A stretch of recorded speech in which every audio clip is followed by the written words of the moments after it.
Welcome to Let's Talk, a call-in show on the Skeptic Haven channel.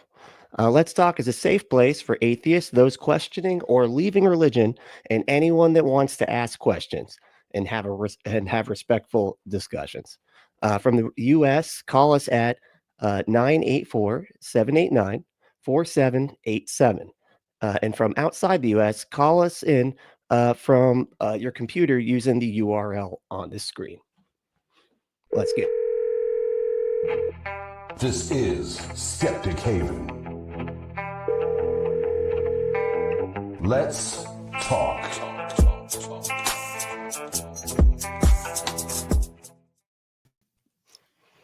What's up, man? How we doing? Hi, what's up, heathens? There you go. There you go. We were hoping for that.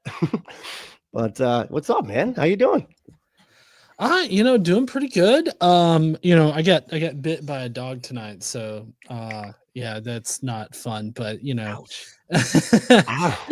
good otherwise. Right. Oh, yeah. Do you have to go to the hospital for that? Is that it? No, I mean, it was just a little bite. It's nothing that bad. I just washed it really good with some antibacterial and then put some Neosporin on it. My Casey, my wife, she wrapped it up really nice, so should be fine. Oh yeah. No, yeah, that sucks though. I've been there. It's not fun. But yeah, man. So yeah, thanks for hanging out. Yeah, I was I actually got we have free flow coming up, so that should be cool. Oh yeah, I can't wait to see you at Free Flow. I actually ended up sponsoring a little bit, not much, but I did send in some money to get, like, I think my logo put up somewhere or something. Not that part really doesn't bother me or matter to me all that much, but I did send in money to kind of help get things going over there. That's cool. Yeah, because I was talking to, and now I can't remember who it was, but they were like, I guess you went to a different convention just hanging out, and they were like, "Is that?" And they're like, "No, somebody would have said something, or he'd have, like you said, like a logo or something." Like, no, he's just there hanging out. Like, yep, that's it. He's just chilling. Hell yeah, it's all right. So hopefully today we can take some calls, and get some arguments for God if if that's what they want to talk about. But what do you think? I don't know if I've asked you this. What's the most convincing argument that you've heard for a God? None of them are convincing to me. But I think I don't know. I don't find any of them convincing, but I think that the one that I think is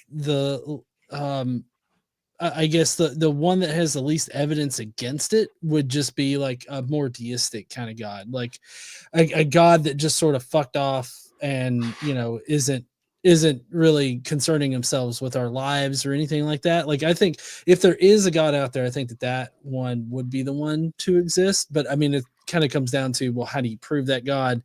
Is there any way that you can actually provide evidence for that? And you really can't. It's an unfalsifiable claim. So it just ends up being, something that you can speculate about, but you'll never know.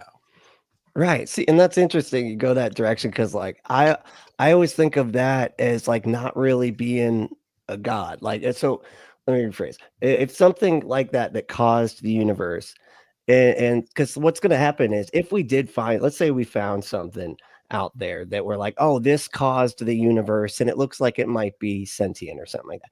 Every person that believes in a God's like, that's mine. That's the one. That's exactly what I was talking about the whole time. And it's like, no, it's not. Like, your God has all these other characteristics that make it this completely different thing. You know what I mean? But I don't know. So to me, I'm like, that would be almost a different thing. But in calling it a God, I almost feel like is I don't know. But that's just my opinion. Because like when people say a God, they're like talking about a very specific thing. Most of the time, right? So I don't know. That's why I always have to pull people back, because they always, when you're an atheist, they're like, oh, so you don't even think that thing could be there or whatever. But I'm like, but that's not, wouldn't even know if that was a God. Like, why we wouldn't call that a God, right? Right. Yeah, I hate it when people are constantly trying to make it seem like, they're arguing for a generic kind of God, because that's never what people have in mind whenever they're arguing for God. They always have a very specific version of God in mind, and I always rather talk about that specific version of God rather than any other definition of God that somebody might be able to pull out of their butt, that's like pared down and not really representative of what they think.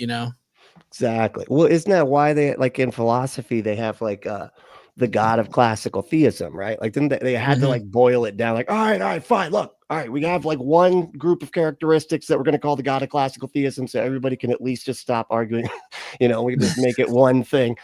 That's what it felt like, because everybody had so many different interpretations of whatever God even could be, according to whoever.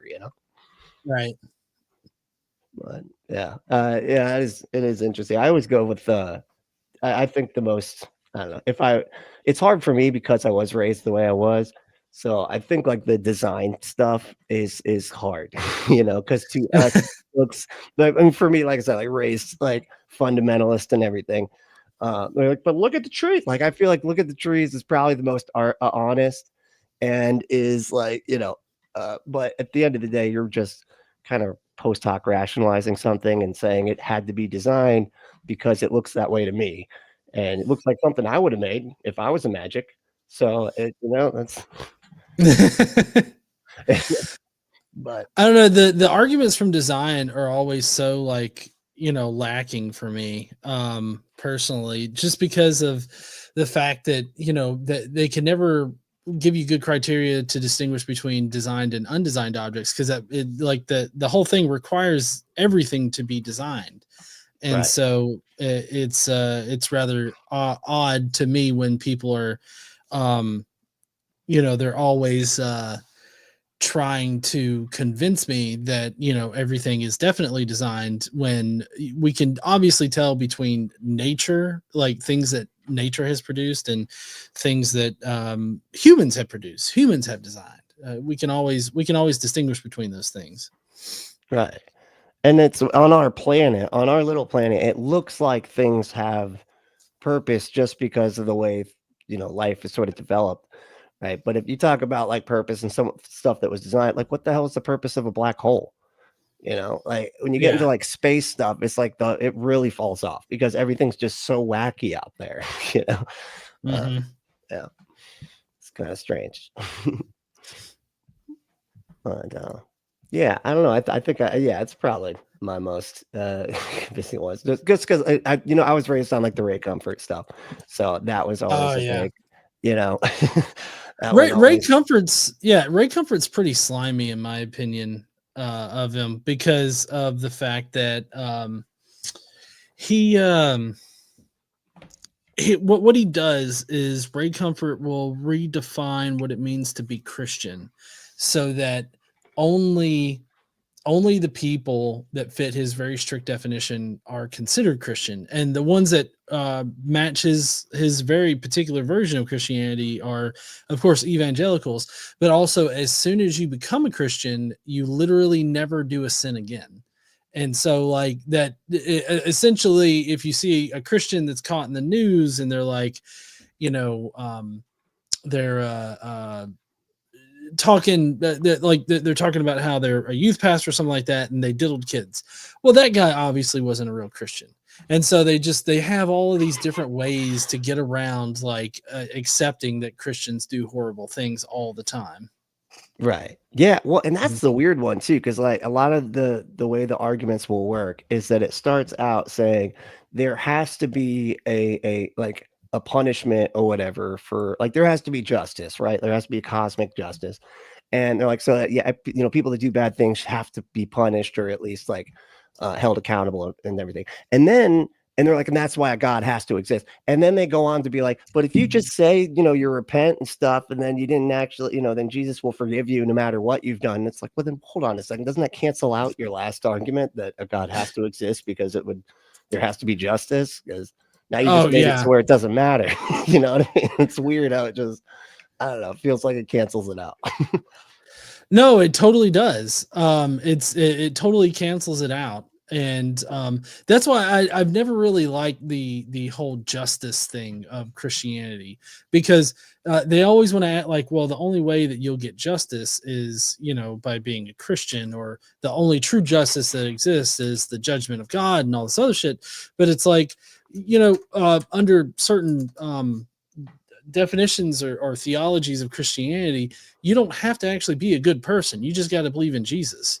And then that's where they get into the slimy, different, I guess, ways around accepting that people are Christian. They're like, they're faux Christian, they're fake Christians, they're not really Christian, kind of thing. Yeah, that is weird to me. And the fact that, and I didn't realize this, that people were saying like Dahmer was like got saved in prison or whatever. Yeah, that's great. Like that kind of makes those, when you point to stuff like that. So you're saying like Dahmer would have gone to heaven, and somebody like Anne Frank or something would have gone to hell, right? Like that just shows like that the whole justice thing's bull crap. It's just nonsense. I totally agree. I think that it's all totally nonsense. And also I think the moral argument is probably one of the worst arguments. Oh yeah. What the William Lane Craig, like if there's no God, then there's no objective morality, like that version. Right. Yeah. If there's no God, then there are no objective duties and morals or something like that. And I mean, I think that with God, like there's no way to be objective about what's moral. So William Lane Craig is a guy who even recently, but also in the past, has just come right out and said that that it was a good thing for the Israelites to slaughter the Midianite children in Numbers 31, because apparently allowing the kids to continue to be pagan is a worse thing than just go ahead and slaughtering them. So there's that. That's insane. What? That's so crazy. I know. They can say that, like, and with a straight face. That's great. Yeah, because I mean, to me, it almost like the first commandment almost is like it seems like the basis of racism, where it's just like believing in another God or having, being another culture is evil in and of itself, right? You've broken the law if you worship a different God. Like that's just racist. I don't know. Just, but yeah. I don't know. I feel like that's where they based a lot of it off of anyway. And then you get like the being able to enslave the people around them because they believe in different gods. Yeah. Yeah. That's also why, people stating that like the United States is based on Judeo-Christian beliefs. It's like, if you read the Constitution, it is totally antithetical to a lot of the things that the Bible states. So, it's definitely not based in Judeo-Christian beliefs. It's actually based in opposition to a lot of the Judeo-Christian beliefs, even ones that were commonly held back when the Constitution was written. So, it's just, it's really weird to hear Christian nationalists try to claim that when it's obviously not true. Yeah, I don't think they know the establishment clause. It's like it's the first line of the first clause of the First Amendment. It's all the firsts is like you cannot, we'll never make a law respecting a religion or respecting the establishment of a religion. Right. And that's the thing. It's like they want, and then now it feels like, oh God, it's almost annoying talking about this right now because of how, they're breaking everything apart so that, they can basically just start forcing their religion in on everybody. Oh, they're definitely destroying like everything that America has stood for right now. So, I mean, it's no surprise, that they're doing that. This has kind of been the long game for a while, since about the 1980s. Right. Oh, okay. Yeah, that makes sense. Like Reagan started this whole mess. Yeah. Well, I mean, it started right around the Reagan time, but everything leading up to the Reagan period kind of spurred it. And then they just sort of played the long game until, this past election and everything. So, Yeah. We'll Well, just have to see. And now they got like full, carte blanche, it seems right now to do just everything. It's like so frustrating. Like going to be, it's just like an oligarchy is what it feels like. Yeah.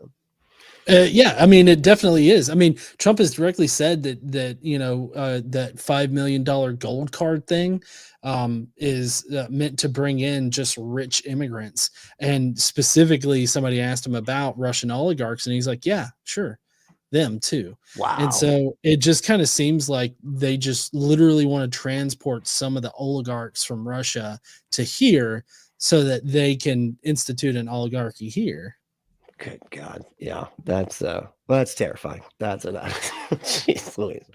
Yeah. And it doesn't, I don't know. It seems like and it's like I'm starting to notice now too. I remember like growing up there, I was like, "Hey, we like small government and everything, right?" And like, "Oh, we like small government," and now I'm starting to see why. Because it's like, oh yeah, then it's just like a couple people who are the entire government, and they get all the power. you know, It's like, yeah, you want a king? That's a king, and no, but Jesus, crazy. But yeah, it's frustrating. Hmm. I totally agree. Yeah. And you got these I'm just fine. And well, I don't know if you had putting this on Facebook, but you were saying that they had put out an email to you. Oh, what are you talking about? The Trump admin or Doge or whatever? Does yeah. Yeah. So they're basically making all federal employees, report 5 things they did the previous week, which is really awkward because, like, what do you do if you're like going on vacation or something? Like, I mean, if I don't send in a weekly report about what I did, like, am I going to get let go? Like, can I just never take like a vacation or something like that? Which is going to be really difficult for me because I've got one coming up here in March when we go down to Free Flow. Right. So, I mean, I'm going to be missing like a day of work, and I don't know if I'm just supposed to bring like my work phone and like send an email while I'm like on vacation. I don't know. Just five. It, You just got to do 5 emails, and then you can be like, I sent 5 emails. I mean, it's not difficult to collect like 5 things because I do way more than 5 things. So I mean, Right. that's not the problem. The problem is the fact that they're just trying to put an undue burden on the workforce as a way to have reasons to forcibly fire people or force them out of their jobs is essentially what the purpose is. Jeez, that's insane. Yeah. And this was a Project 2025 thing, right? Like I feel like I remember reading Hmm. about the It's administrative. in Yeah, it's in Project 2025. I mean, all of this is the dissolving the Department of Education. That's in there. Firing as many federal employees as possible. That's in there. And even one of the architects of Project 2025 said that his goal was to terrorize the federal workforce, and to make it so that they are just scared to call to come into work. And so, I mean, it's a total shit show right now. What the hell is the purpose of it? Like, I'm just trying to understand, even from their deluded, insane perspective, what the hell is it? How is this good for even the conservatives? Like, I don't understand. I'm so Well, confused. so it the way that it's good for conservatives is that the conservatives they rake in the money from lobbyists and all that. The lobbyists want them to deregulate pretty much all of America, right? Um, they want them to deregulate so that they can just do whatever they can to make as much profit as they can. And so by cutting the federal workforce and by forcing people out of their jobs, what they can do is once everybody's out, they can ideologically screen for people that they want to put in positions. So that way, throughout the entire like I guess government, you just have ideologues at every level that are controlling things. So essentially, the conservatives are going to have the control of the 100% the entire government. Everybody's just going to do whatever Trump says. So like, there's not going to be any merit behind it. It's just going to be, will you do what the president says? And if you will, then you get to have a job. And so That's what they're looking for. And all of this is so that they can funnel money into private contractors, and not all private contractors, obviously. It's only certain ones that, are paying the Republicans to give them contracts. And I mean, Donald Trump has directly said, oh, this is like pay to play now. Because he's like, if you spend $1 billion in America, then we will fast track everything, and we will throw out the regulations and everything like that. Because like another thing that's in Project 2025 is throwing out OSHA regulations, like OSHA in general. The thing that's supposed to protect people at their jobs. Right. Like they don't want to have to spend money to protect their workers, which seems a little dumb when you think about it. But it's what they're doing. Because this is where I feel like they don't think, like, there's a reason why a lot of this stuff is set up the way that it is. And it is because it ends up being more expensive when you got dead bodies in the street that you got to clean up all the time. And then you get people getting hurt and, messed up at work all the time. And all these other things that happen, constantly. It's going to cost them more money. That's why we have those institutions set up to protect that type of stuff, so that we don't have those problems that cost more money, which, oh God, it's just like, even from a selfish perspective, it doesn't make sense. You know what I mean? Yeah. Jesus. Crazy. Like, wow, I'm just fascinated by this. And it's so weird that, this is like the Christian thing, that is the most prominent belief or whatever, the most prominent like set of beliefs or whatever, as far as like politics goes. And it doesn't, how do they not put it together that, I mean, I don't believe in Revelation. Obviously it's all silly, but if I did, I feel like Trump and Elon Musk would check every damn box that would be the Antichrist and the prophet, right? Like, isn't that? Yeah. It would just spell profit differently. It would be the prophets, like with the FIT. But yeah, but Jesus, yeah. I don't know how they don't see this. It's so weird to me.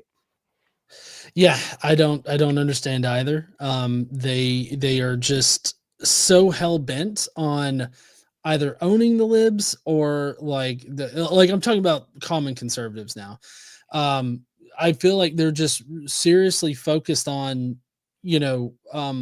the fact that I don't know if maybe they couldn't get a federal job or something like that, but they definitely want to dismantle the federal government to the point where I guess there's just no protections for anybody, which I don't understand why, common conservatives are convinced that that's a good thing. But I think that they're all starting to sort of fuck around and find out right now.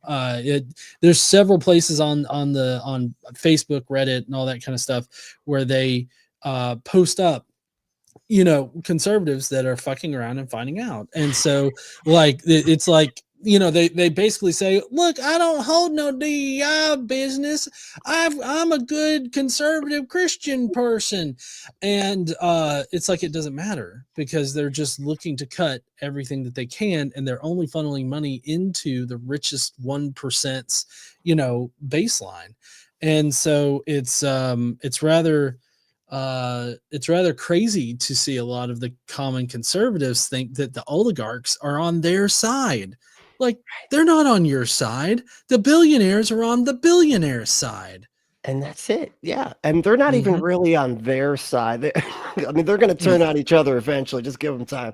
But, but wow, that's crazy. And the fact that, and because it seems like being able, everybody having their phones and being able to be like, programmed, it almost seems, by the information that they have and the algorithms that set up information to give them what they want all the time. It is like this perfect, like, feeding tube or whatever for their agenda of just get everybody. It's like they're programming them to be mad at certain people and stuff. And then the politicians are just like, hey, we'll be mean to those people. And they're perfect. I don't need rights as long as you're, as long as you hurt the people you programmed me to hate. Oh, they don't. Yeah. They don't think that it's going to apply to them, but like it always ends up applying to them. I mean, it's that old adage of like, well, first they came for this group, then they came for that group. And it's like, it's just a matter of time before they start coming to you. Right. Coming for you. And they just I guess the conservatives never believe that they are going to be the next group that the 1% Christian conservative oligarchy are going to come for like the poor part of that part of the government, or Right. not government, but American society. They don't ever think about that. And then when it happens to them, they're like, but I ain't no DEI. And it's like, you're just replacing any racial slur that you want to put there with DEI. Like that's Right. essentially what it is. Exactly. Yeah. The DEI stuff is insane to me. Like, honestly, the weird part about it is that DEI was not even really what anybody like. The people wanted, people of color and wanted the Civil Rights Act enforced. That's it. DEI was kind of the thing to go. Okay, well, we made them take a training. And so that was, that was it. So it was like already like this meet in the middle type of nonsense, just so they didn't, you know what I mean? So they could always just, if anybody did anything, they'd be like, well, we'll take a training. It was just, it's just this extra. And even that, they're like, no, that we hate that too. And it's like, my goodness, y'all are great. They're bloodthirsty. This is just insane. Jesus. Yeah. My God. Yeah. Well, so who are you? Which speaker are you most excited for at Free Flow?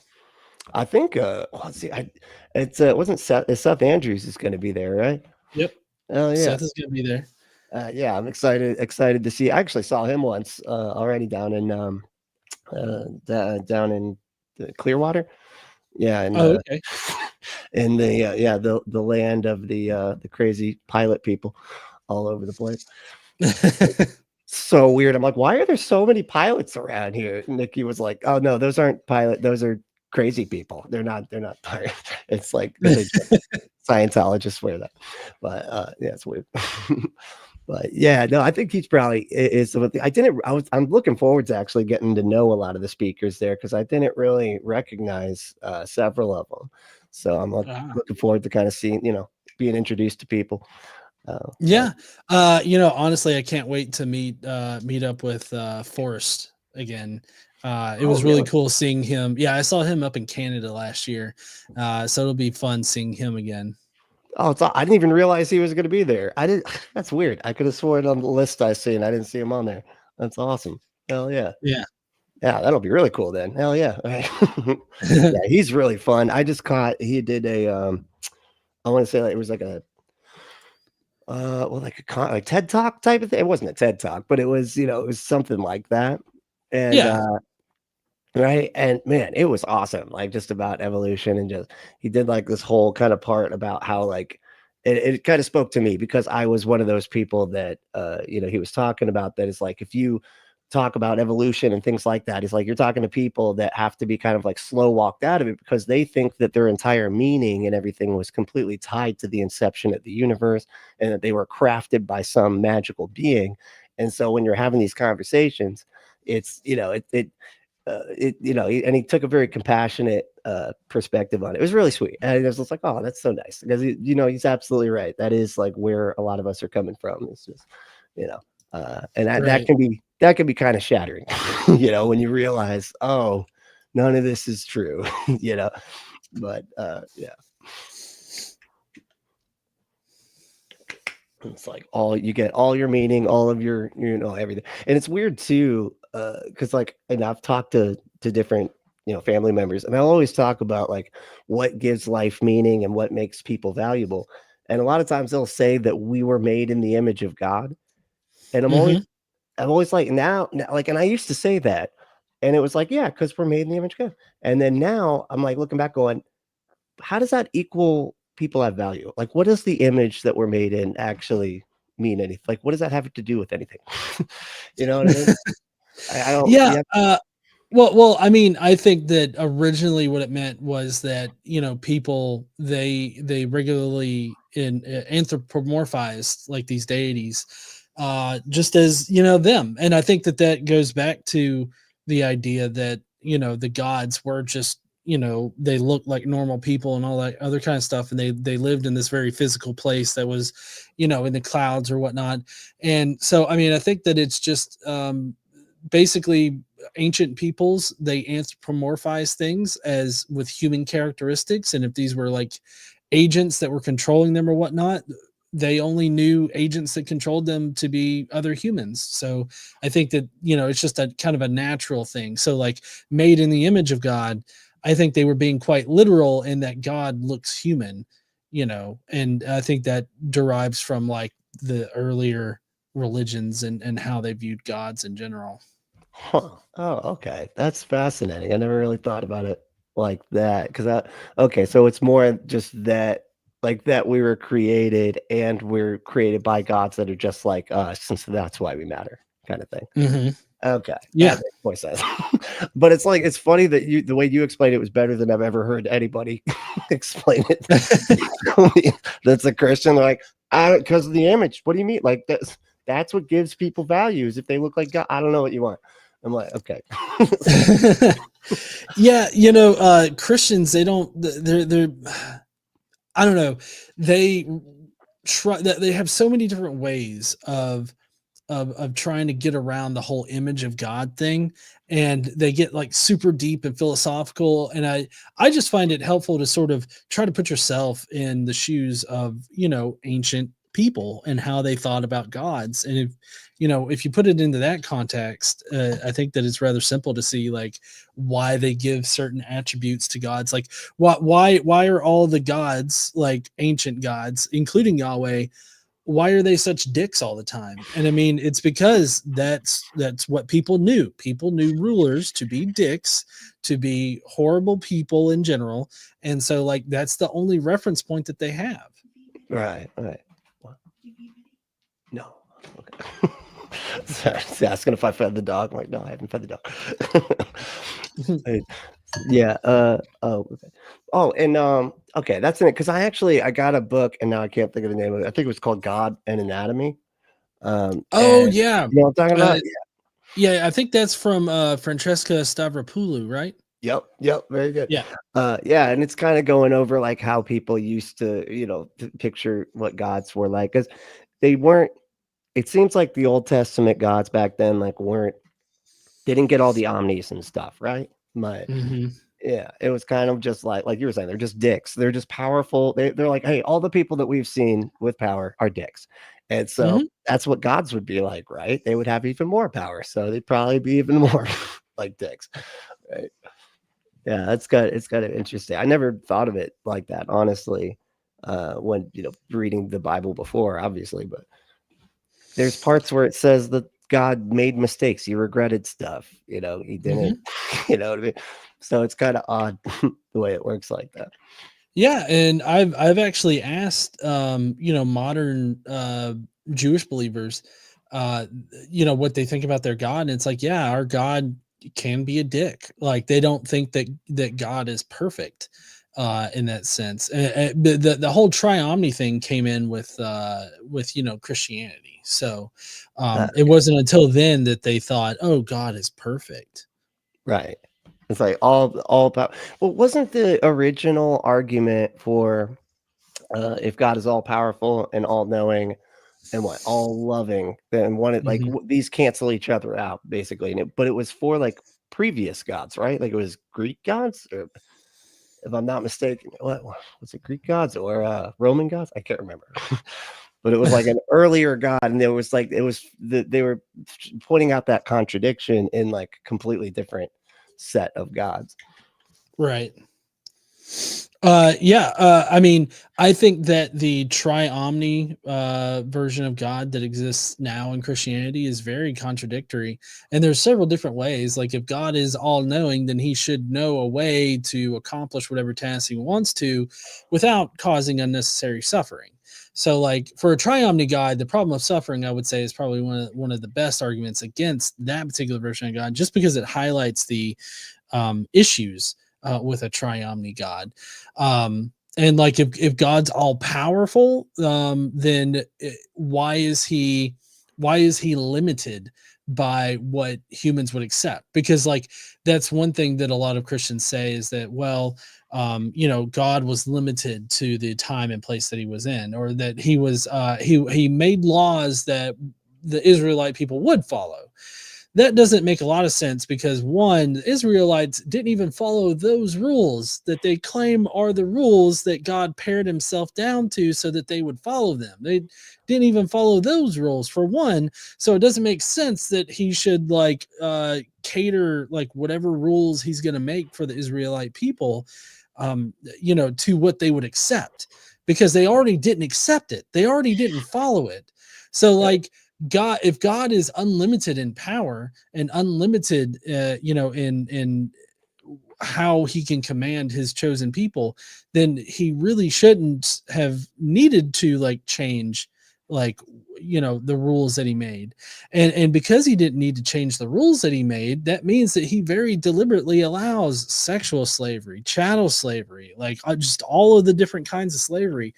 He ends up allowing them because he thought that they were good. And so you, like, as a Christian, you got to come to terms with that. You got to come to terms with the fact that your God thinks that it's perfectly fine to own another person as property, especially women.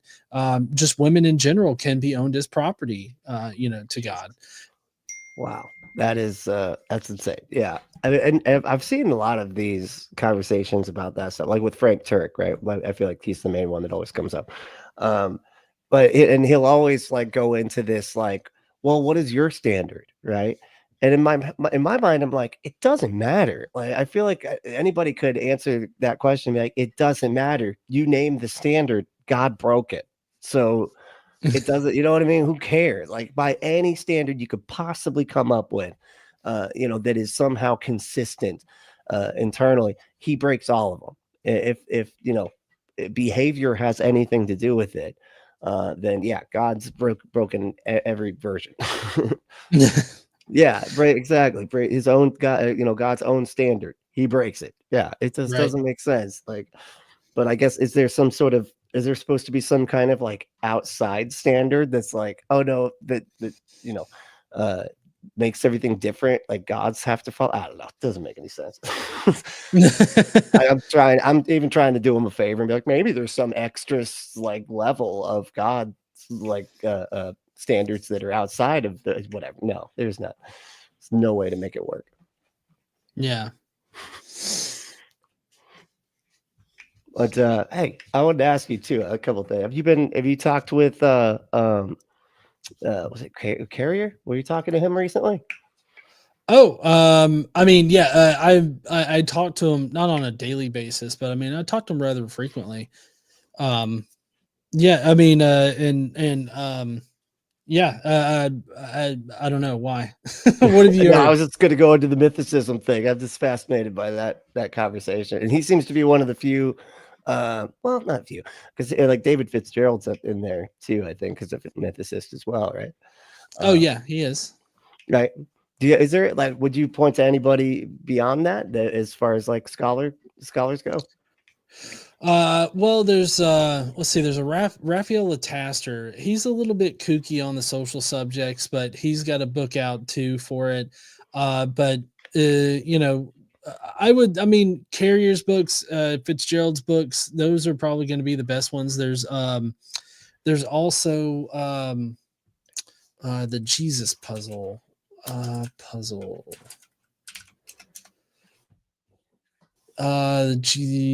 puzzle. Jesus, it's a book called the Jesus puzzle. I'm blanking on the name of the author right now. He was the one that Carrier initially read and thought that he could do like a really good book on it. Hold on, it's right here. The Jesus puzzle. Oh no, that's the wrong one. I can't. If I find it. You Oh found wait, a Earl Christian book. Doherty. Oh, okay.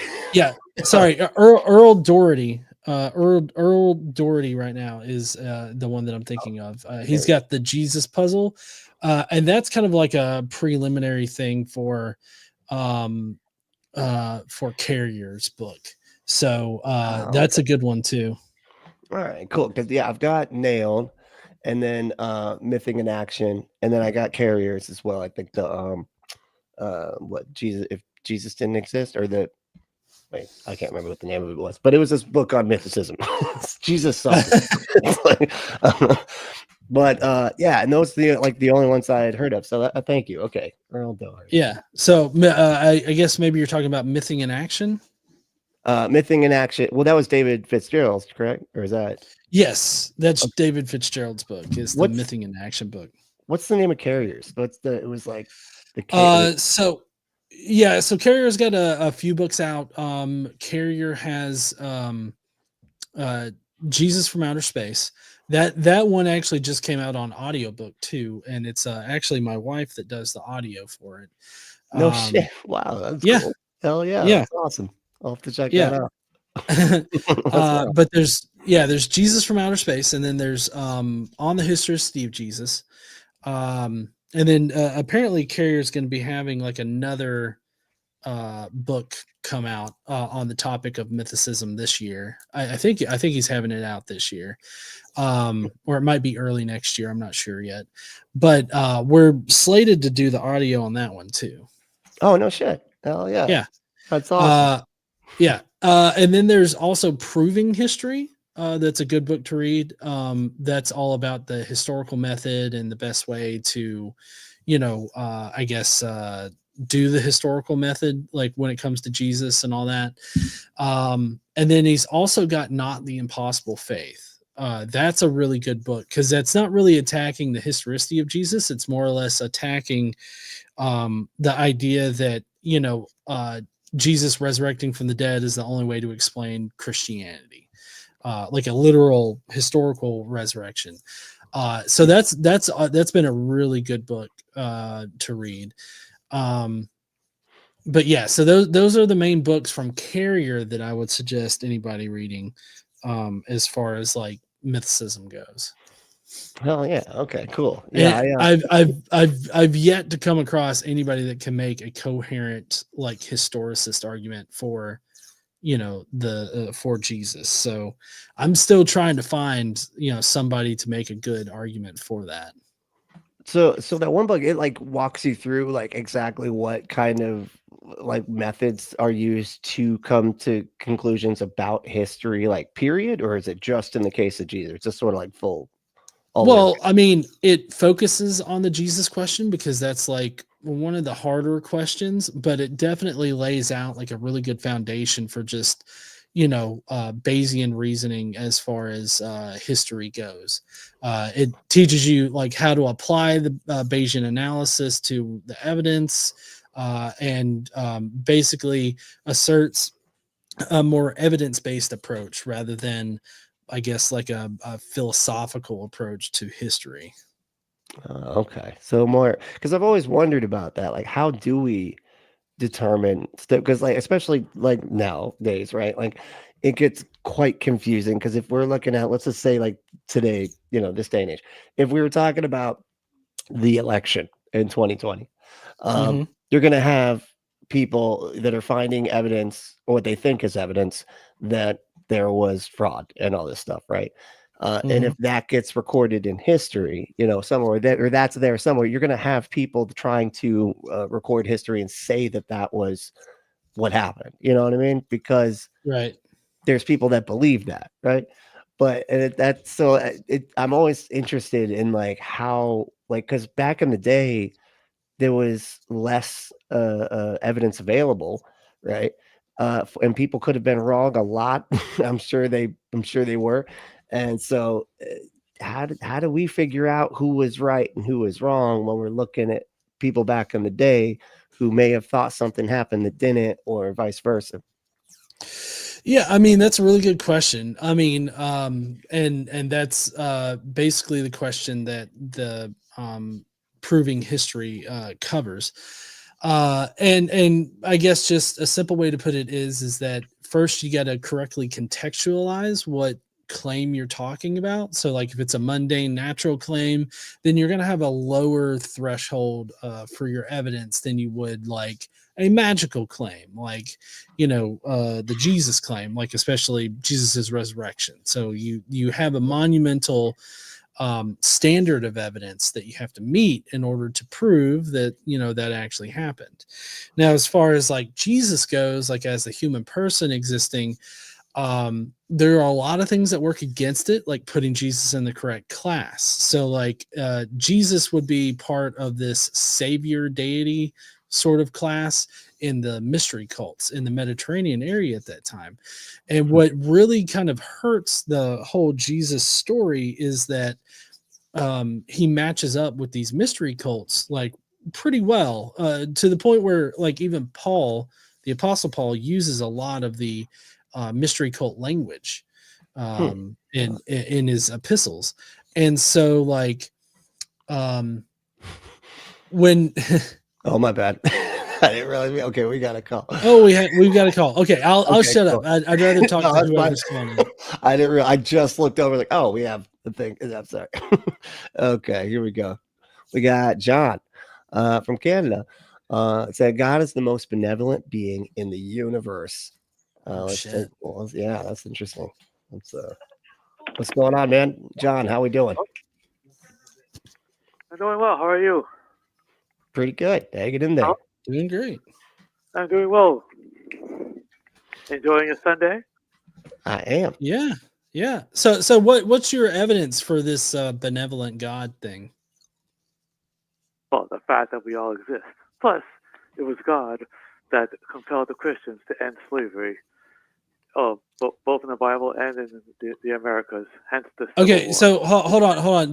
Just real quick, God did not end slavery in the Bible. God actually stated that you should go and take slaves from the nations around you. So God did not end slavery in the Bible. Also, your claim that God compelled Christians to end the transatlantic slave trade here in America, that's not even true either, because there were Christians on both sides of that were arguing for their respective wants and needs. So like God didn't compel anybody to do anything, especially not in the Bible.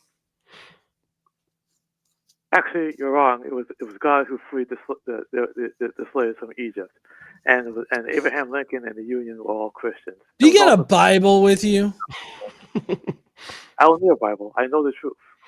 You don't need a Bible. You know the truth. So just fuck evidence is what you're saying right now. You're just throwing evidence out the window. Like you don't. The evidence is you. The evidence is you being free, living in the very country you're living in. Speak to me. How is that proof of God? Because God gave you life, full. Sorry. No, he didn't. You need to be able. You can't just ad hoc tell me, "Oh, God's the reason why you're breathing right now." What is the magical component to me being able to breathe or me living? Like what? How can I know that this is true as opposed to you just pulling something out of your ass? Because something had to create the universe. It didn't just happen by accident. Plus, I have faith in the Bible. Well, no. Hold on. You don't have faith in the Bible. You threw the Bible out, remember? You said that you don't need the Bible. I've read the Bible. I've been reading the Bible for a while now, so I know it. Oh, okay. Do you have a Bible with you? Okay, hold on. No. Answer my question. Do you have a Bible with you? Oh, he went to get it. I think he went to get it. It's like, okay. I think that's what he would do. Go get it. I do now. Okay, so you got it. Okay, good. I want you to turn to Leviticus 25 and start at 44 and read through 46. Huh? Leviticus 25? Is that where we're going? Yes. Is that Leviticus? That's Old Testament. Not starting off on a good foot here. Hold on. I know that one. I know that answer to that. It's Old Testament. You say 25? Yep, 25, and go to 44. There it is. I must have already looked this up. It's already pulled up.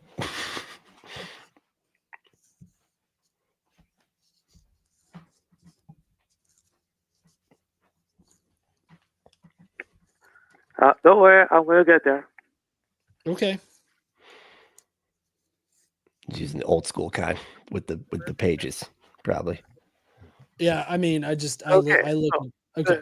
Leviticus 1:12. Okay, where are we going? Leviticus 25. Leviticus 25. 2, 5, 25.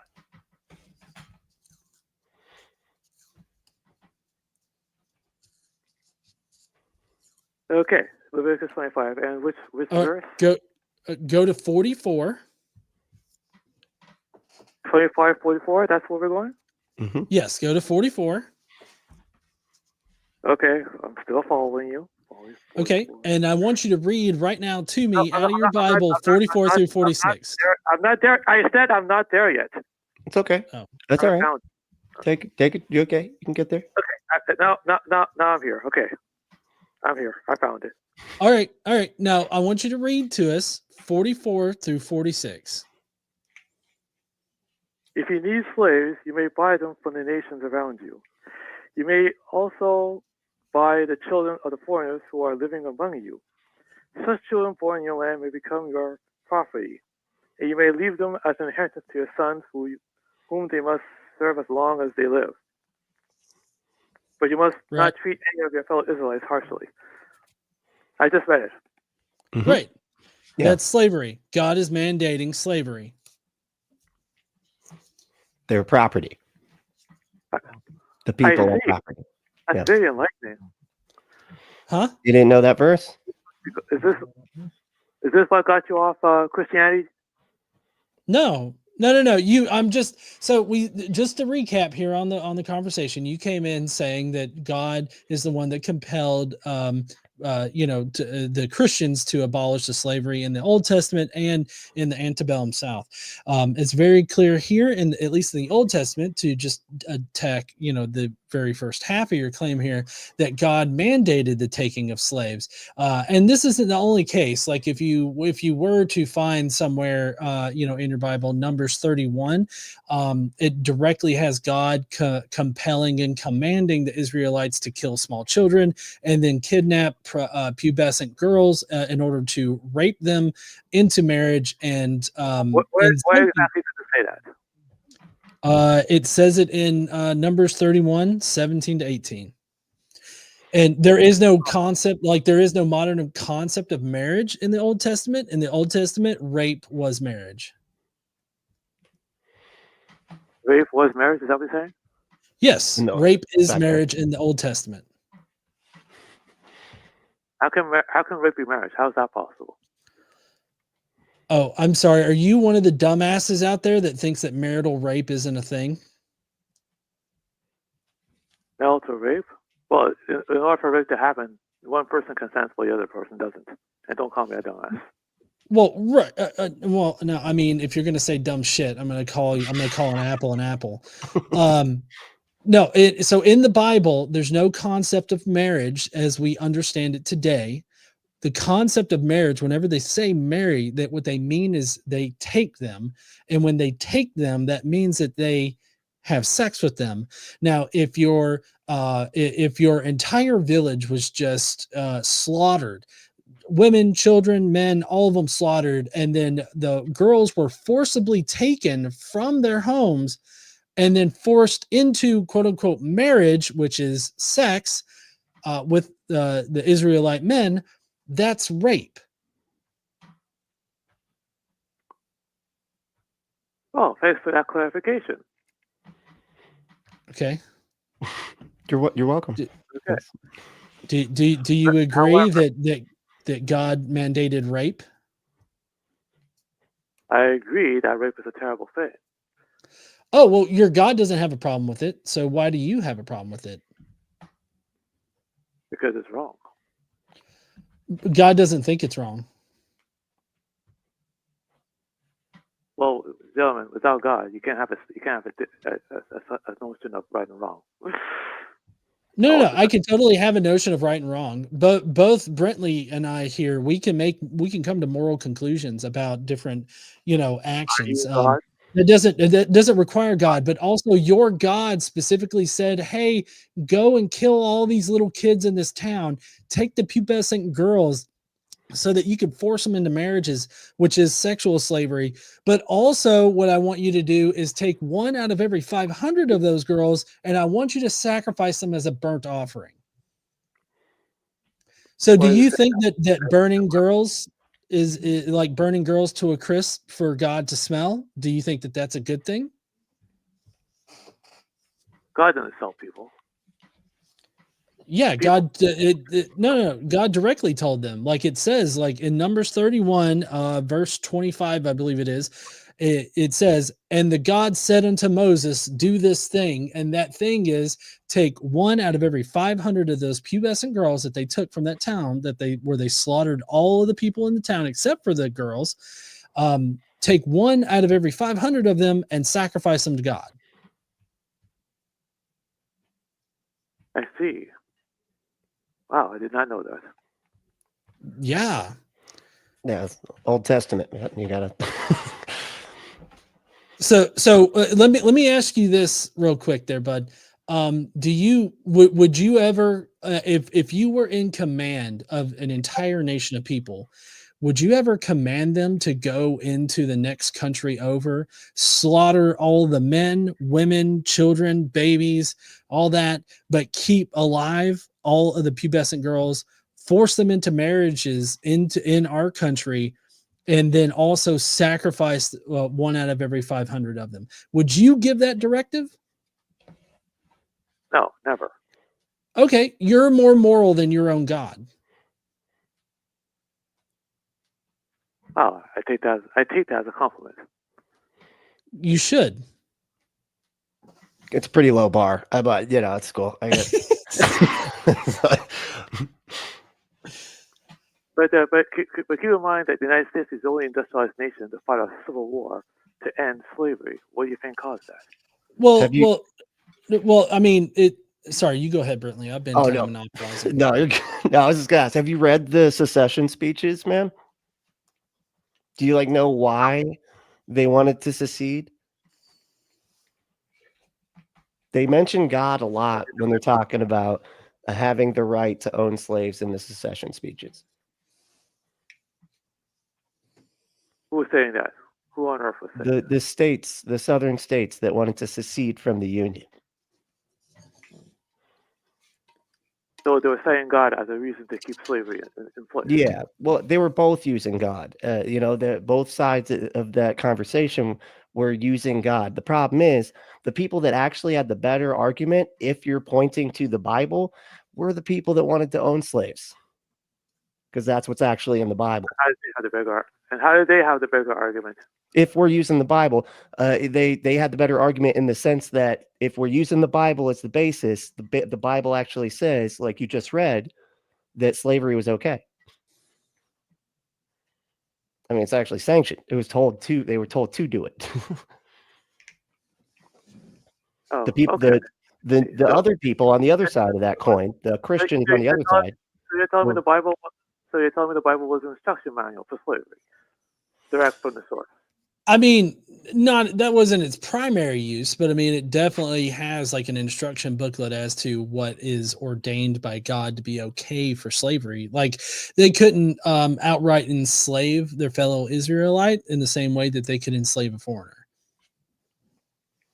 Well, isn't that a good thing not to enslave Israelites? I'm sorry, what was that? Define good. I mean, isn't it a good thing not to enslave Israelites? Isn't that a good thing?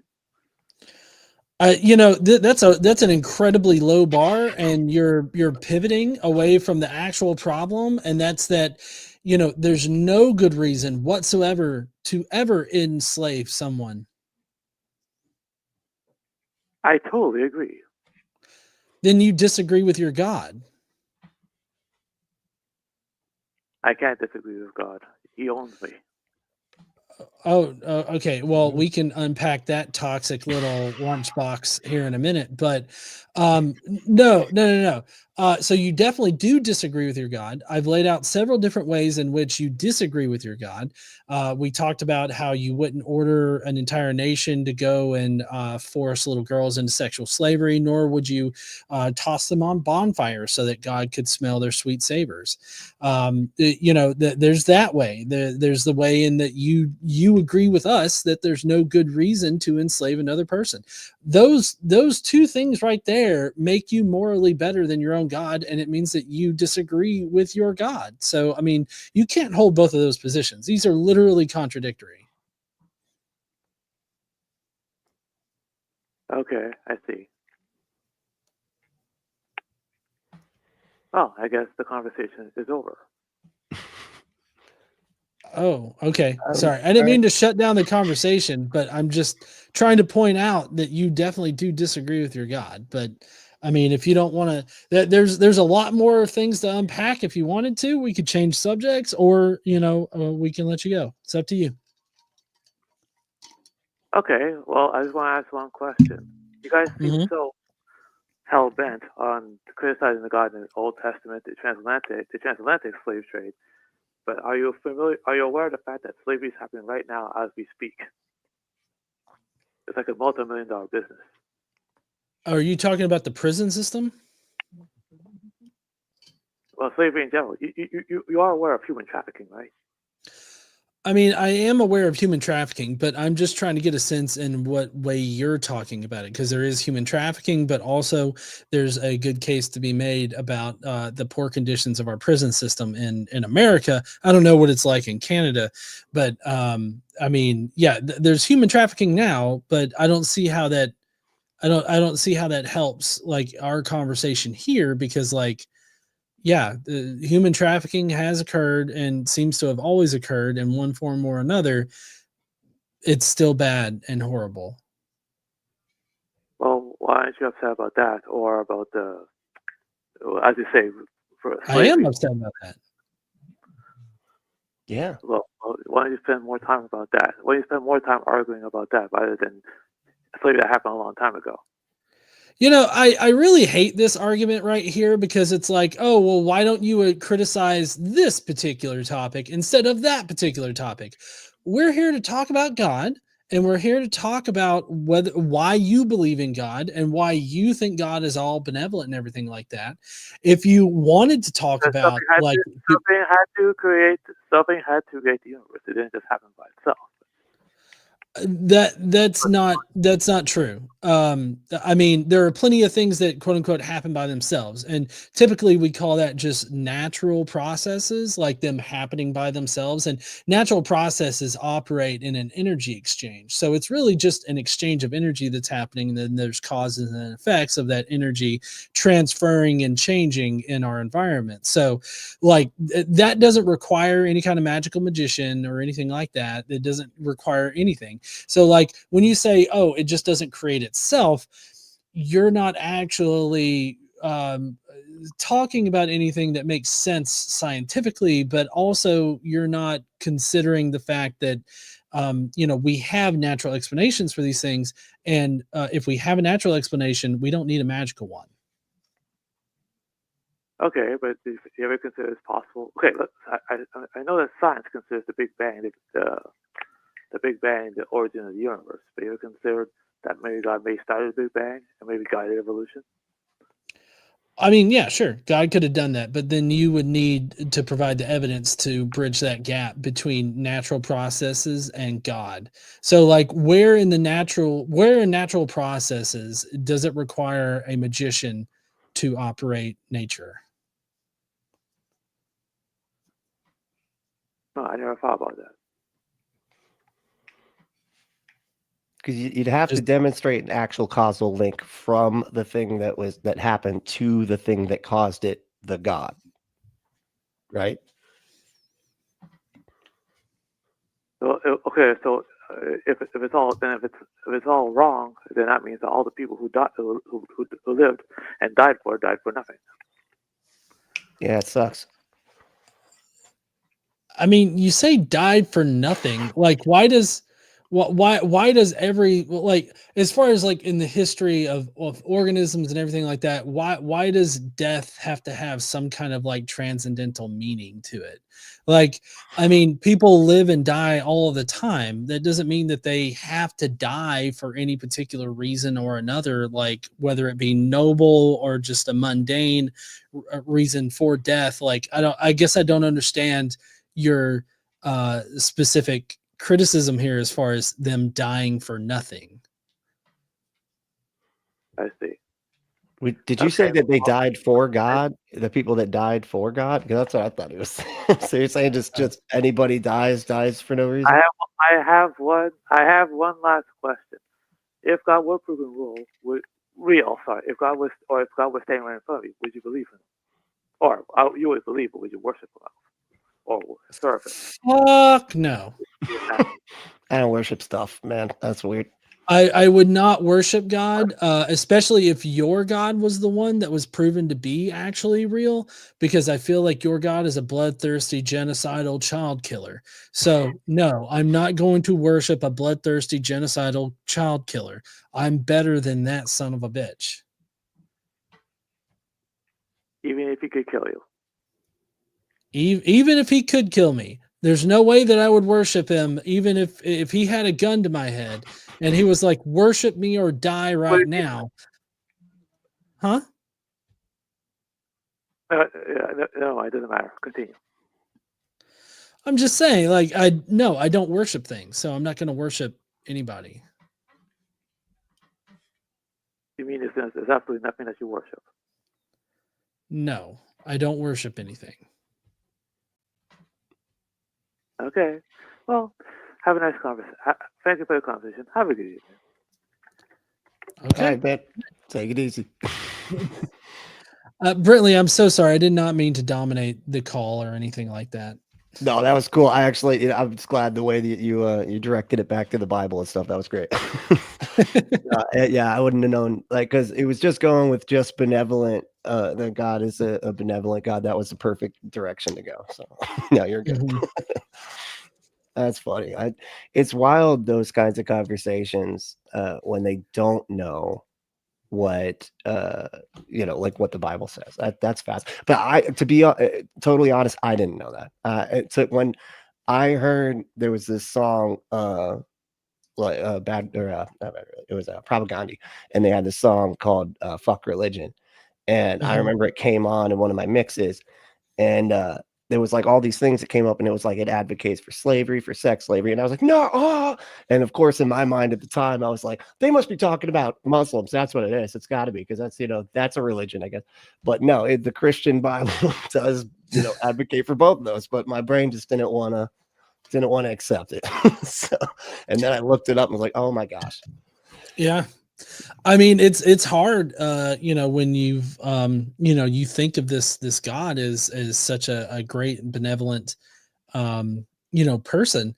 It's hard to wrap your mind around, some of these verses, because these verses are not taught in churches. Like they're not like they don't spend sermons where they preach about it. Well, sometimes they do, but I mean, they get in a lot of like trouble when they start preaching about, like how interracial marriage is a bad thing. I actually, the first time my channel ever got taken down was because I put up an uncut sermon of a guy that was making the biblical case against interracial marriage, and it got it went everywhere. It went viral. This whole thing. Jesus, yeah. Yeah. And so it's hard to wrap your mind around that. And these a lot of the church people are like pastors and priests and everything. They're not going to teach those things. They're not going to teach those verses, or they'll teach you how to get around those verses. Yeah, if I remember correctly, because like the one thing, and I don't know if all Calvary chapels do this, but the Calvary chapel I went to, they were very specific about reading like through the whole Bible, like part by part. They didn't do like where they're jumping all over the place or whatever. That kind of prided themselves on that. And I remember, I mean, they would, but they were also great anyway. But they would go back and get the context and shit, or whatever. But I remember doing the Old Testament parts, and they would do that thing where they would be like, now it says this, but they were bad. They were evil. Like they were sacrificing kids and stuff to God. So, they would do this whole like rationalizing around it as they're like saying it, or they just say that it doesn't mean what it says. That's the other thing. Yeah. A lot of times, but I mean, and that really gets me whenever they start talking, well, I get that that's what the words say, but that's not what was meant. Like, I'm sorry, I'm just literally reading the words off the page here. Like, are you seriously telling me that the words put in this configuration while they say the horrible thing, they don't actually mean the horrible thing? That's going to be a tough sell. Like, kill all the little ones. Well, God just means tickle them. or some kind of bullshit. Like, no, Literal- that's not what it. God did. You're telling me God didn't mean to literally kill all of the small children, even the boys. Like, it specifically says that in 1 Samuel 15, like 1-3. It lays out everybody that should be killed, and it includes the young and the old, like children, infants, and babies, and all this other stuff. Like, it really gets me when they do those things, when they're like, oh, it doesn't actually mean that at Yeah. all. It's like, oh, but so you're telling me that God directly saying kill this little fucking kid doesn't mean kill this little fucking kid? Like, I'm sorry, I can't get past that. That's so frustrating. And it's like, it's not just, I mean, and I was going to say, like, if I, were to put my Christian hat on back, what I would have said back then, I would probably said, but that's the Old Testament. That guy was fucking weird. I don't know, man. Like, that's why Jesus had to, that's why he had to sacrifice himself. That's an interesting way to go about it. And typically, whenever that comes up in a conversation, I try to figure out what their theology actually is. And so, like, I would then probably ask, like, okay, do you consider Jesus to be God?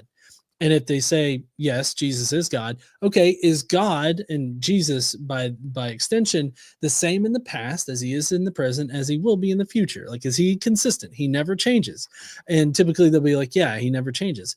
Okay, then the God, Jesus, that you're talking about is the same God of the Old Testament, which makes Jesus also the one that slaughtered all of the firstborn children of Egypt. Is that a good? Would you ever, go in and slaughter all the firstborn children just because some asshole wouldn't do what you wanted him to? Oh, keep in mind, you specifically crafted the situation so that he would not do the thing that you wanted him to do, so that you could kill all the firstborn children. Are you that kind of psychopath? And, like, obviously, it's going to be a no. Right. And you're right, because that does, and I remember that confusing me like so badly when I would say the Old Testament God was different. There was a different thing going on. But then you get to that verse that you just mentioned where it's like God is the same yesterday, today, and forever, which would be Jesus. And how do you square that circle? I remember messing with me quite a bit. And you're like, I have no idea how to answer this question. It's just like, Yeah. Because the Bible doesn't make sense. Shit, I don't know. That seems to be about all there is. But yeah, I remember with the ones that got me to with the saying that it doesn't say what it says was the part where he says, like, you gotta hate your mom and your dad or whatever, and everybody will be like, it doesn't mean that. Jesus, he was kidding. Okay, he was just it's a comparative thing. Really, he didn't mean it like that. But it really seemed like a cult leader thing, right? Whereas, like, look, if they tell you to stop following me, then you need to hate them, because that seems like what it might have been. I don't know. What's your take on that? Well, obviously, I get what. So, like, it literally saying that is a thing, but, like, I typically try to take it in context, and in context, basically, Jesus is basically saying, like, oh, your earthly family, like your mother, your father, a son, and all that, like, those relationships don't matter. I've come here for to collect people, for them to follow me, and for me to be their family. And through Jesus, like, you get all of these other family members. And so, I mean, I still think that it's a powerful verse to use, because it's very obvious that Jesus came to drive families apart so that they would follow him and become part of his family, right? And through his sacrifice, like, they gain this familial relationship. So, I mean, it still means the thing that he says, but oftentimes they want to act like, oh, well, it's a metaphor for something, and so it doesn't literally mean hate your father. But it's like, if your father doesn't want to also follow Jesus, then yes, it definitely means he wants you to hate your father, to, like, not have that familial connection with your father, because it doesn't matter anymore. So, like, I mean, it still says the thing that it says, in my opinion. Right. Yeah, that's a good way to look at it. You're being much more what's the word? kind with your interpretation. No, that's good. Okay, so we do have Rain here. Rain is an atheist, so why people can actually believe a book, the Bible, that is obviously contradictory. So let's bring Rain in. What's up, Rain? Can you hear us? I can hear you. Can you guys hear me? Yep, I got you. Hell yeah. Awesome. So I know this is like off topic, but just for Brently, I want to say this is a Punk Metal Towel from chat, by the way. Just random fact. Oh, no shit. Hell yeah. What's up, man? It's cool to talk Not to you. much, man. How about you guys? Good. Hanging in there. Doing all right. So I'm just kind of wondering, like, in your guys' opinion, and if maybe there's any good like research that you guys could direct me to, how anybody could believe in a book that has so many obvious contradictories, or contradictions rather. It kind of boggles my mind, really. Do you want me to go first, Brently? Yeah, go ahead. Okay. I'll follow up. I think that a lot of people can compartmentalize pretty well. And so like typically when we talk about compartmentalization, we're talking about like, you know, obviously smart people that believe in obviously ridiculous things. They can compartmentalize their faith, you know, from their more analytical and logical side of their brain so that they can believe in these, you know, illogical things, while at the same time maintaining a, you know, a rather smart attitude towards most other things. So that's typically what we're talking about when we talk about compartmentalization. But I think that, you know, at some level you have to sort of compartmentalize even in your own faith to only focus on like the things that are not contradictory. And so like if there is something that's contradictory, that's compartmentalized or completely separate. They don't ever think to connect the dots there, right? And I think that that's kind of what it gets to, because I know for me at least that's what it was. Like in my own faith, like I never crossed the streams, as it were, in that particular respect. Like if I believed in one thing and that's contradictory to this other thing, but I never thought about those two things in contrast to each other. And I think that that's just like one of the things that pastors and priests and apologists in general, that's one thing that they do is they subvertly teach their audience to compartmentalize these different aspects, and they don't ever like compare and contrast these contradictions. And so and they don't want to, because then you know you'll start to realize how many contradictions there are, not only in like the historical narratives of the Bible, but also the theological tenets of the Bible. I think that, you know, if they were to start doing that, they would definitely start losing a lot of congregants, because I mean, who's going to sit there and be like, well, yeah, this thing, but that contradicts this thing over here. I am being told to believe both, but why? Like, I just feel like compartmentalization is probably the reason why there. Yeah, I would probably say the same, like about the same thing. I mean, the motivated reasoning is a powerful thing. It's a hell of a drug, really. And you know, if you have a situation where it's like it behooves you to not pay attention to that contradiction because your like community and stuff relies on you not paying attention to it, you're going to kind of like weigh those things in your mind without really noticing that that's what you're doing. But you know what I mean? Like, so I mean, but is there a particular because I was gonna say, like, I could probably tell you what the rationalization is for a particular contradiction. Did you have one in mind? Because I could probably tell you what I would have said before, because I thought about this stuff a lot and it's got me pretzel brained all the time, but I had a lot of like rationalizations around this sort of thing. So one that kind of sticks out in my mind out of the literally tons of them, is the fact that, you know, God is supposed to be inerrant. However, you know, he really kind of regretted his supposed creation, killed them. And there's another contradiction even within that of, oh, he's supposed to love the children so much, and woe be unto you if you know, harm them, and this, that, and the other. But yet he harmed them with the flood, the supposed flood.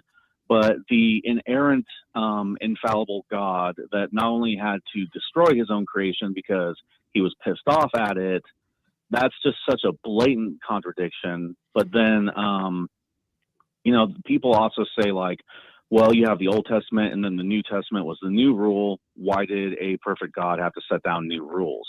Things like that just seem like they could really stick out and be a huge red flag. Yeah, well, I mean, okay, so it's almost like the him changing his mind a bunch of times was a big one for me too. I think at the time though, you know what I would have probably pointed to now I think about it is I had this weird understanding of free will, and it almost was something that like God couldn't figure out or something. Like it was something that was like the only thing that was sort of outside of his all knowingness was what we're gonna do. You know what I mean? That's how I got around it, but. Again, I had kind of an esoteric way of getting out of that one. Just go like it's free will, because that was always the explanation I was given. So I had to come up with something like, okay, I guess free will is just sort of the snowball thing that God created. He's like, oh, geez, now it's too big. I can't figure out what's going on, and it was like outside of his control. But and that's why you had to keep starting over and be like, hold on, I like the free will stuff, but let me hold on. It's that one didn't work because then the angels started having sex with the women. So we got to start. Hold on, we got to start again. Now they're having giants all over the place. We got to start this thing over. And so, but yeah, I always thought it was like a free will thing, but that would have been my rationalization, even though that doesn't really make sense because God would know what you're going to choose. Yeah. I've always questioned that particular, story too. And the response that I've gotten from people has been that, like God was basically just playing stupid. Like he actually knew, but he was just playing stupid. Wow. And, that never sat well with me, but like when I was, and I only thought about these things critically after I left religion. So like before I left religion, like I just didn't even cross those streams right there, like thinking about God being everywhere and knowing everything, but yet, this thing he didn't know, like that never really occurred to me. It wasn't until after I left the faith that, I was like, that is kind of a weird fucking thing right there. Right. Yeah, I never even noticed the part where he said I regretted making it, making people or whatever until after I deconstructed and everything. Went back, I was like, oh my gosh, yep, it's right there. Yeah, how do you regret stuff if you know everything? That just doesn't make sense. You would have regretted it before you did it and then didn't do it. That's how that would have worked if you'd known everything. Yeah, exactly. If I may ask John, because that's the first time I've ever heard that theory, just to kind of elaborate, like in that theory that those people have, what would God gain from pretending to be stupid? It was like sort of like a test for humans or something like that. Like he was basically like, playing dumb for the benefit of humans or something like that. Like he was giving humans a chance to not be shitty or something. It was something along those lines. So like when God is in the Garden of Eden and he's like, he doesn't know where Adam and Eve are, like he's playing dumb so that they can make the free will choice to like reveal themselves or something, some kind of bullshit like that. So like I don't know, it never really set right for me. And maybe I don't mean to straw man that position, like that's what I remember of it. So if I could be remembering it wrong. I'm sure somebody in the comments will correct me. That sounds about right to me, honestly. That's oh, it's a test. It was, because it's always a test or a bless. That's it. It was this one of those two things. Jeez, that's funny. Because I was thinking too, like the story of Abraham and Isaac, right? Where he's like, just kidding at the last second, and it was like, oh, I was just trying to see if if you would actually do it. And then I stopped you or whatever. But it's like a test. Because God's insane. Yeah, definitely. Yeah, but I mean, that was the only thing I could really think of. So I definitely thank you guys for taking the call. This was awesome. I've never called into a call-in show before like this. I watched The Line a lot, and I always thought it would be cool to call into something like this. So, and I mean, I'm definitely glad I did because, like I said, I've never heard that theory that John said he was presented with until now, and that was kind of an interesting theory, definitely. Yeah, it caught me off guard the first time I heard it too. I'm like, how does that make sense? Like, why would God play stupid? Like, But I yeah. mean, so if you take it into context, like the context that the Old Testament was written in and what they thought about God, they like the whole all knowing thing is a new like is a newer invention of Christians and not of the Jews. The Jews didn't think of God as being like omnipresent and all knowing.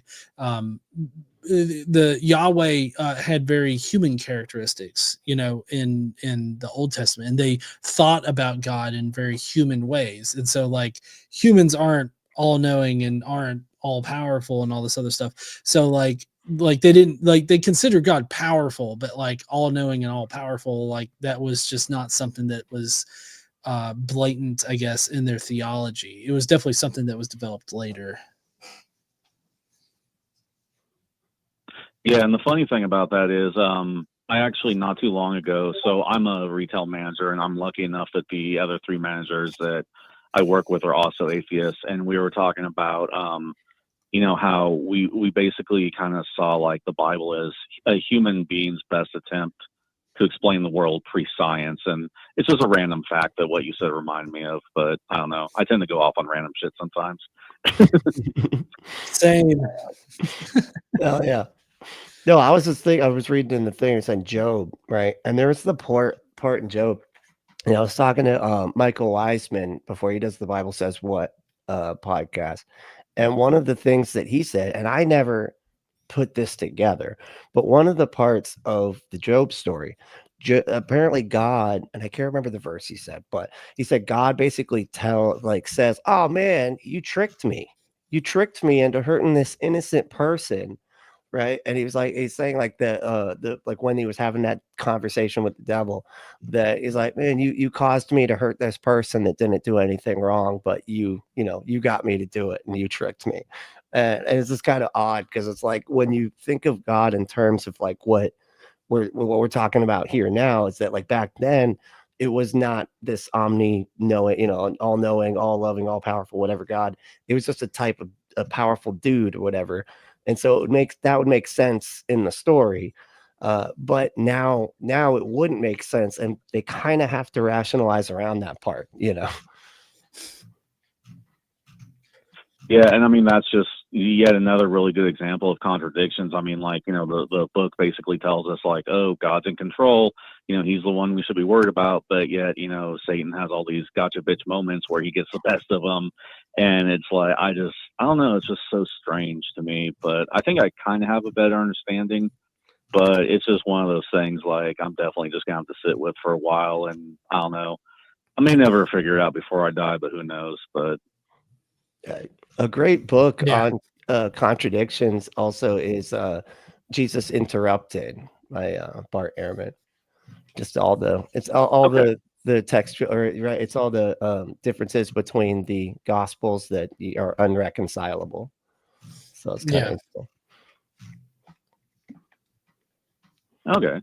Yeah, I definitely thank you guys for the time and the recommendation, and hopefully the show goes well for you guys. Yeah, totally. Thank you so much for calling in. Thanks, man. It's good talking to you. Not a problem. Have a great night. Take it easy, dude. Yeah, that is interesting. Just the way that I think, the contradictions too are like stuff that did kind of mess with. I didn't realize that there was such stark differences between the gospels. I kind of Mm-hmm. thought, right, and I remember, I can't remember what it was. It was like a video. It was when I was still a Christian, and it was like how many, what was it? How many angels were at the tomb, and it was like one, two, or none, right? And of course, the answer was all three because there's one with none, there's one with one, and one with two. And I was just like, what? That can't be right. Like they can't mess something up that's that specific, right? Like why would you have why would you have it in there if it's that, you know what I mean? Like if it's just strange. Yeah, well, I mean, it's because each gospel is written to be like a superseding document from the previous gospels that were written. So, like, they were never meant to like coincide with each other. They were disagreeing with each other. And so that's why the differences are there. What's crazy is when you hear apologists try to say like, oh, they were just telling it from different perspectives. It's like, no, I mean, there's nobody there, and there's two dudes there in white robes, and they're telling us in really weird voices that Jesus is not here. Like, those are two very different experiences and are not just a difference of perspective. Right. Yeah. That's real weird that I didn't realize that they were like trying to argue different things, but that makes sense because wasn't one where it was like Jesus follows the law like specifically the whole time, and then another one he doesn't. He's kind of like breaking the law, as it were, right? Right. Yeah. Well, one of the more blatant, I guess, examples would be the Lazarus story. Did you know that there are two completely different Lazaruses in the Gospels? What? No. Okay. No, Yeah. I So, didn't. Luke has a Lazarus story that's actually a parable that has Lazarus dying and like going to hell, and then he looks up into heaven and he sees like his brother or friend or something like that nuzzled up against Abraham, I believe it is, and like the entire point of the story is that no matter how many miracles that are done or anything like that, it's not going to make people believe, right? Well, turn around in John, he literally puts Lazarus in the story as like somebody who dies, and Jesus resurrects, and through that miracle, that resurrection, many people just immediately start believing. So it's a rewrite of this Lazarus parable from Luke. He's basically turning the entire narrative on its head and saying, well, no. Actually, he was literally a person that died, and Jesus brought them back to life. And through that miracle, many people were saved, instead of, this parable where Lazarus dies and Jesus is like, no matter how many miracles I do, it's not going to save him. It's not going to be good enough. Like it's meant to replace like the Lazarus story. Oh wait, you're talking with the rich man, Yeah. the rich man. Oh, I didn't. Okay, I just thought that was the same name. That's funny. I was thinking it was like John or something. Like it was just the same. It was like a popular name back then or something. That's so funny. I had no idea that was supposed to be the same Well, dude. so I mean, it could have just been coincidental that just two dudes with Lazarus name, but it's the fact that the stories are mirrors of each other, like, in theme and everything like that.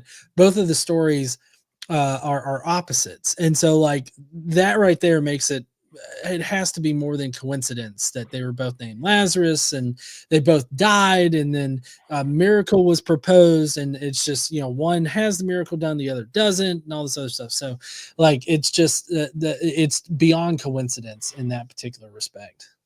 Yeah, I mean, now that you're the way you're, mentioning it, I've never thought of it like that. That's wild. Yeah, no, you're absolutely right. I didn't realize because they're both. But he brings them back, and people get saved, and they're wow, that's interesting. Yeah, because they were like, if they don't have what was it? It was they didn't listen to the prophets. Well, yeah, if they didn't listen to all the prophets, then even if he raises a man from the dead, they still won't believe, or something like that, right? Right. Yeah. Wow, that's fascinating. That's crazy. So okay, as far as like the gospels go, Mark was written first, right? And the last chapter was added, right? It was and you could I was talking to Derek from Myth Vision about this. He was saying you could see the way that it was written. They say the same thing twice. Like they say it was for the time of day, I think. They like say that twice, and it's like where you can kind of see where it starts over at, or so, where they added it from. You familiar with that? I'm sorry, can you say that again? Oh, that's right. So it was just like the end of Mark, where the last chapter is like added, right? And they say the same thing twice, and it's like, and I'm trying to think of what it was, but I think it was like the time of day or something. And it's like they repeat it over again for no reason. Like it was just like a couple sentences later, and then they say the exact same thing again. And he was Right. like, Derek from Myth Vision, he was like saying, he's like, that's part of why we know that it was added, because there's no reason to repeat that. It's actually kind of strange to have. Well, let me see if I can find it. Yeah, so it's Mark 16:2. It says very early on the first day of the week, just after sunrise. And then on the verse 9, it says, when Jesus rose early on the first day of the week, he appeared first to Mary Magdalene. So, like, yeah, it's repeated. There's no reason for it to be repeated right there. But they had more than that, right? To know that it was added. They had like earlier manuscripts or something that didn't have it, right? Well, yeah. So there were manuscripts that were earlier that didn't have the second part, and so like that's why we don't actually know what the original ending was. Like it could have been, because there are some manuscripts that have a longer ending, but not as long as the longest ending. And then there's some with the longest ending, and then there's some that have like none of the ending in it. So like it seems more likely that it actually ends at verse 8 rather than continues in any kind of way. But there are multiple different versions. It's just the most likely none of the extra content was there. Oh, that's so wild. You hear that they're doing a Passion too? Yeah. Yeah, well, I know it's like that. I mean, that movie's been done so many times. Like, there's so many different Jesus movies where he resurrects from the dead. And it's crazy to continue doing that shit. Right. Well, I mean, I was so in the Joe Rogan experience when he was talking about that, he was saying, in order to do this story right, you got to go back and show the angels falling from the first war in heaven where all the angels were cast out. So he's gonna start it there, and he's like, man, it's gonna be like an acid trip. Like I was like, oh my god, I'm actually gonna go. I mean, I'm kind of excited to see this because it's gonna look terrible, and I'm gonna love it. It's gonna be awesome. Because there's no, like, it's the whole point. Here's the thing, like, the whole point of the Passion was that it was so realistic, right? Was that even the language was the same. They're only doing a day, and so everything was exact or whatever, as to like what it was to be. How the hell do you do the angel? Is he going to do like another language for the angels? Are they going to speak angelistic or something? Like, how does this? Yeah, it wouldn't surprise me if they like hired on a linguist to create like an angel sort of thing, or they could just do the whole speaking in tongues thing where they just babble, and they'll just they'll put down below like whatever the babble means. Yeah. Can you just imagine those scenes? It's like shambhala mala boomba, and it's like down below it's like, but how will we get out of heaven, sir? Yeah, and that's just going to be ridiculous. it'd be like the Minions. Yeah, it's gonna be a mess. I can't wait. That's gonna be awesome. Oh yeah, no, it's too funny. That cracked me up the other day when he was talking about that. It is interesting though. I didn't, going back and reading I've just read through recently, like the 4 Gospels, and just seeing just how different they were, from one another. And it's clear, like you were saying, they like trying to communicate something. The author's always trying to like put something to, a new spin on it or whatever. Mm-hmm. But for people to try to say that it was, and I remember hearing people say the reason that it was like that was because each gospel was written to a different group of people to like convince different people. And it was like one was to Romans, and that's why it was real short or something, because it was like Romans were real short to the point, and so that's why. And I can't remember which one that was, but well, I mean, the shortest gospel was Mark's, but I mean, I think the leading opinion of scholars right now is that Mark's gospel was meant to be more of like a missionary handbook. Like, so it was supposed to be short, easily memorizable, so that they can regurgitate the stuff to the people without, having to read from it every single time. And it also lays out like the basic tenets of Christianity throughout it. And so I think that was meant to be like a sort of a missionary sort of handbook for the first Christians. And I would agree that, each gospel was written for a particular crowd. But I think that it's because of that fact that, you know, they have to change different things that appeals to that crowd. And I feel like that kind of just adds complexity onto it. And that means that, well, if they could easily change this information and they could easily switch things around, add stuff, remove things, I feel like that means that there was no like firsthand information about any of this stuff to really go back to and be able to know whether or not it's true. They're just free to make up whatever kind of shit because there's nothing out there to rebut them, right? There's no evidence out there to say, oh no, this didn't actually happen, right? That's just not how it works. So I think that it just made the environment just made it easy for them to make shit up. Right. Yeah. And Paul was basically just using that story as sort of a means to an end, right? Like he was kind of just using that to make himself the new cult leader, pretty much, right? Well, yeah, I mean, I think Paul definitely completely believed in what he was preaching and everything like that.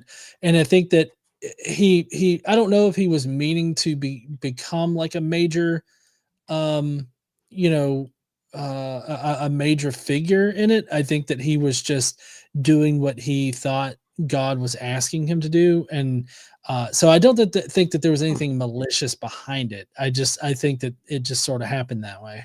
Oh, okay. So like you think like he actually went back and asked the people that, you know, and they gave him because it gave him all that type of information, right? And because he was Oh the no, one that no, collected the gospels, right? no. You're talking about Paul? Yeah, yeah.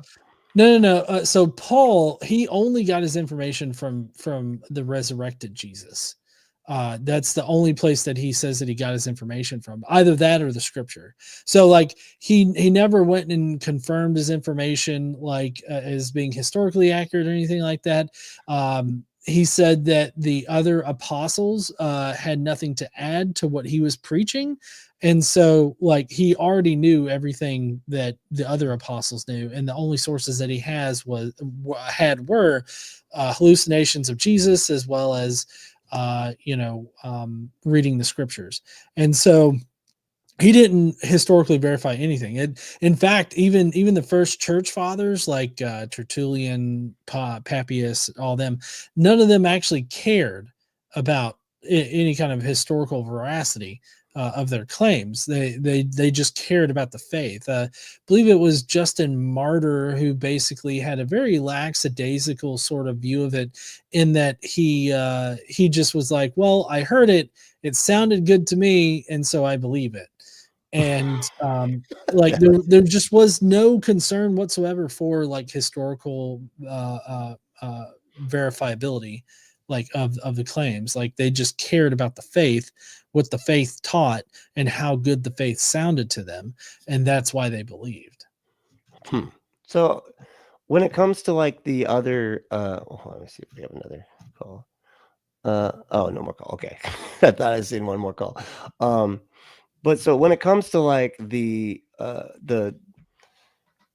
verificate, like the historians from that time, people always want to talk about Tacitus and Tacitus, like and Josephus as like verifying aspects of the Jesus narrative, but like they weren't around until after, right? So where did they get their information?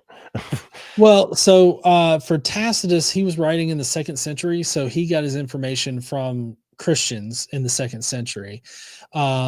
Josephus, I think that both of the places where it mentions Christ and Josephus, I think those were interpolations. I think the Testimonium Flavianum was a malicious interpolation, and I think the other one was a accidental interpolation. So I don't think that either of those actually prove anything historical about Christianity. I think that they ultimately, both of them result in just stating or regurgitating what Christians believed at the end of the 1st century, beginning of the 2nd century.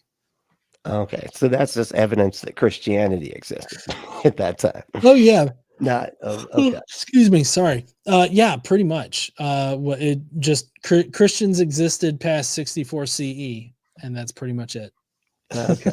Interesting. That's funny. And so and there's nothing else really, right? There's no other actual evidence, right? That Jesus existed outside of those people. Yeah, I mean, Paul doesn't talk about anything historical concerning Jesus, and then everybody else is either derived off of Paul or just derived off of what general Christians thought, like in the 2nd century. So yeah, there's literally no other evidence. But I mean, you'll have scholars like Bart Ehrman who claim that the sources behind the Gospels prove that there was a historical Jesus, but we don't have the sources behind the Gospels. We have speculations about what those sources were and what was in those sources. But considering that we don't have, any information about what was in the sources, there's no way that we can do any kind of like source criticism on them or anything like that. So there's no way for us to know what was actually historical in those documents. If they were even documents, they could have been oral traditions that were just told amongst Christians at the time. And we wouldn't be able to recover those unless, they were written down somewhere. So, Right. Yeah. Oh, that is wild. That yeah, I've heard Bart Ehrman kind of go on about that, and it always felt kind of off. But well, hey, we do have one more caller. awesome. Elijah, and he's from New Jersey. He's Christian and wants to compare Natural History Museum to the Creation Museum, and ask why we are convinced of our views. So let's take it. Okay. We'll talk to Elijah here. Hey Elijah, how we doing, man? Here, Can you hear me? yeah. All right. How you guys doing? Doing all right.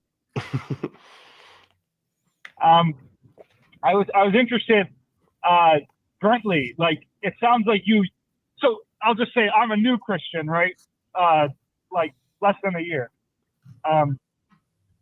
but I'm convinced, and it's really like it really comes to how God's answered my prayers, and how like it's like I was far from. I would say like I was towards like spiritual things, but I was like open-minded, so many people have different views, and so many are plausible. So many preach the same things, and who's to say like Christianity is the one, but it's the only one so far, the only one that's proven entirely correct in my life. I've that's why I like talking to people like you guys, because I want you guys to make me think. You're gonna hopefully say things that I haven't thought about, and it'll lead me through weeks of confusion, which is good, and it grows my own faith. And I know, so Brently, it sounded like you used to be a Christian, and I hear in the Bible, right? Like I hear people preach from the Bible how you can't lose your salvation. So when you say you were a Christian, do you really think you were a Christian, or did you just follow like you were saying, you guys are saying, following the faith, whatever that like means? I'm not saying that as an attack, just like faith. You're following the religion instead of having actual faith. How would you have described your faith? I mean, I totally believed that I had a relationship with Jesus. I thought that I felt the Holy Spirit every week, and I was very, very, very convinced of that. I was also raised in it and very, very much walled off from the rest of the world, and homeschooled and stuff like that. So there was this major divide of keeping me away from anybody, like what, almost like keeping me from doing what you're doing right now, right? Keep me from asking any questions and stuff. But I was full blown convinced, was, living my life for Jesus, and believed that I, was experiencing God the whole time. I know that you're not trying, Elijah. I know that you're not trying to be, I guess, mean or inflammatory or anything with this question, but this question is rather shitty in my opinion. To sit there and ask atheists to justify their previous belief in it. I mean, because I'm sure that if we could cut, to me when I was 14, 15 years old, crawled up in the fetal position on my bed, begging God to take my life. I sincerely doubt that you would look at that situation and sit there and question whether or not I believed in God and Jesus and all that kind of stuff. I can assure you, you wouldn't question whether or not I believed in God or Jesus as I was going to, Wednesday night church and Sunday church every single fucking week. I'm sure that you wouldn't sit there and question whether or not I believed in Jesus as I, sat there and prayed every single day to make, for God to make all of the pain that I'm experiencing stop. You wouldn't sit there and question me if you had experienced my life. And that's why I never sit there and be like, oh, you were never an atheist. Yeah. Like, are you sure you were an atheist? Or maybe you're just faking being an atheist? Like, I typically take people at their word, and I don't sit there and speculate as to whether or not they actually believed. So, I mean, I'm not trying to be shitty towards you. I'm just saying that this question in general is kind of a shitty question to ask somebody. Yeah, I see where you're coming from. I think you were misunderstanding my question because I wasn't asking to justify your past belief. I was just, this was actually an observation from the Bible where it says you can't lose your salvation. I was just asking you guys' opinion because what Brently said would seem like a contradiction to the Bible. That's all. And I think that's interesting. Where does the Bible, where does the Bible say that, man? I'm sorry. I can't cite that right now. I'm driving and I actually don't know. Again, I'm a new Christian, but I can promise you, I've seen it. Once you're saved, you're saved. That's what it said. And you're disputing that.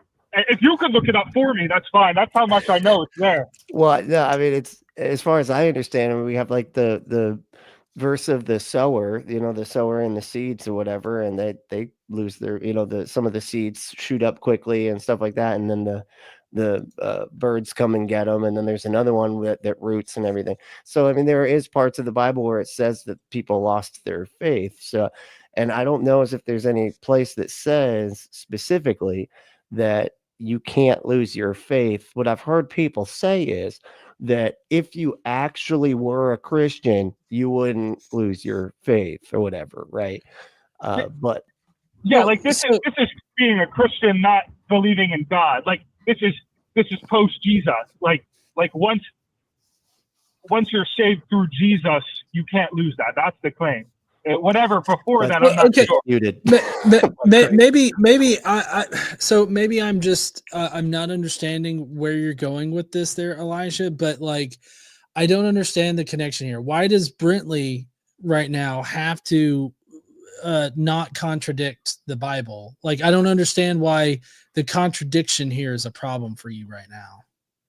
It seems like Brently doesn't believe in the Bible. He doesn't adhere to the Bible. Sorry, let me say something real quick. I'm not it's not a problem. This is I thought the title was to have a conversation, so I'm bringing it up. I said this is something that was interesting to me. I'm not attacking anyone. I'm not saying that you're attacking anyone. I'm just trying to understand why this seems why this question even came up. Brently's not a Christian. He's not adhering to the Bible.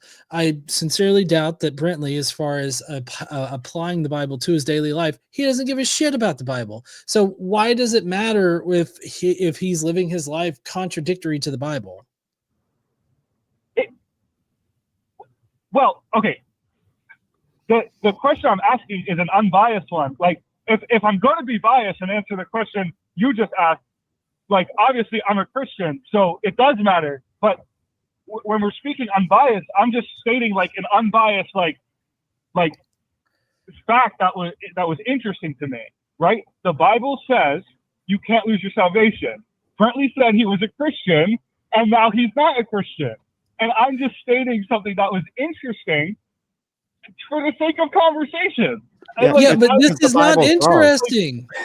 The This is Bible's not interesting. Yeah, it's just the Bible's wrong. Brently doesn't adhere to the Bible. Like, I get that you think, or maybe is your point that if you were ever really truly a Christian, then you would never leave the faith. Is that what you're saying? That's what I'm saying. The Bible claims, right? Like, I don't know if you think I'm being passive aggressive when I say it's interesting. Sorry if I think it's interesting, but and you guys don't. But No, we're just trying to figure out what your point is. I thought it would go to something else. We can change the topic.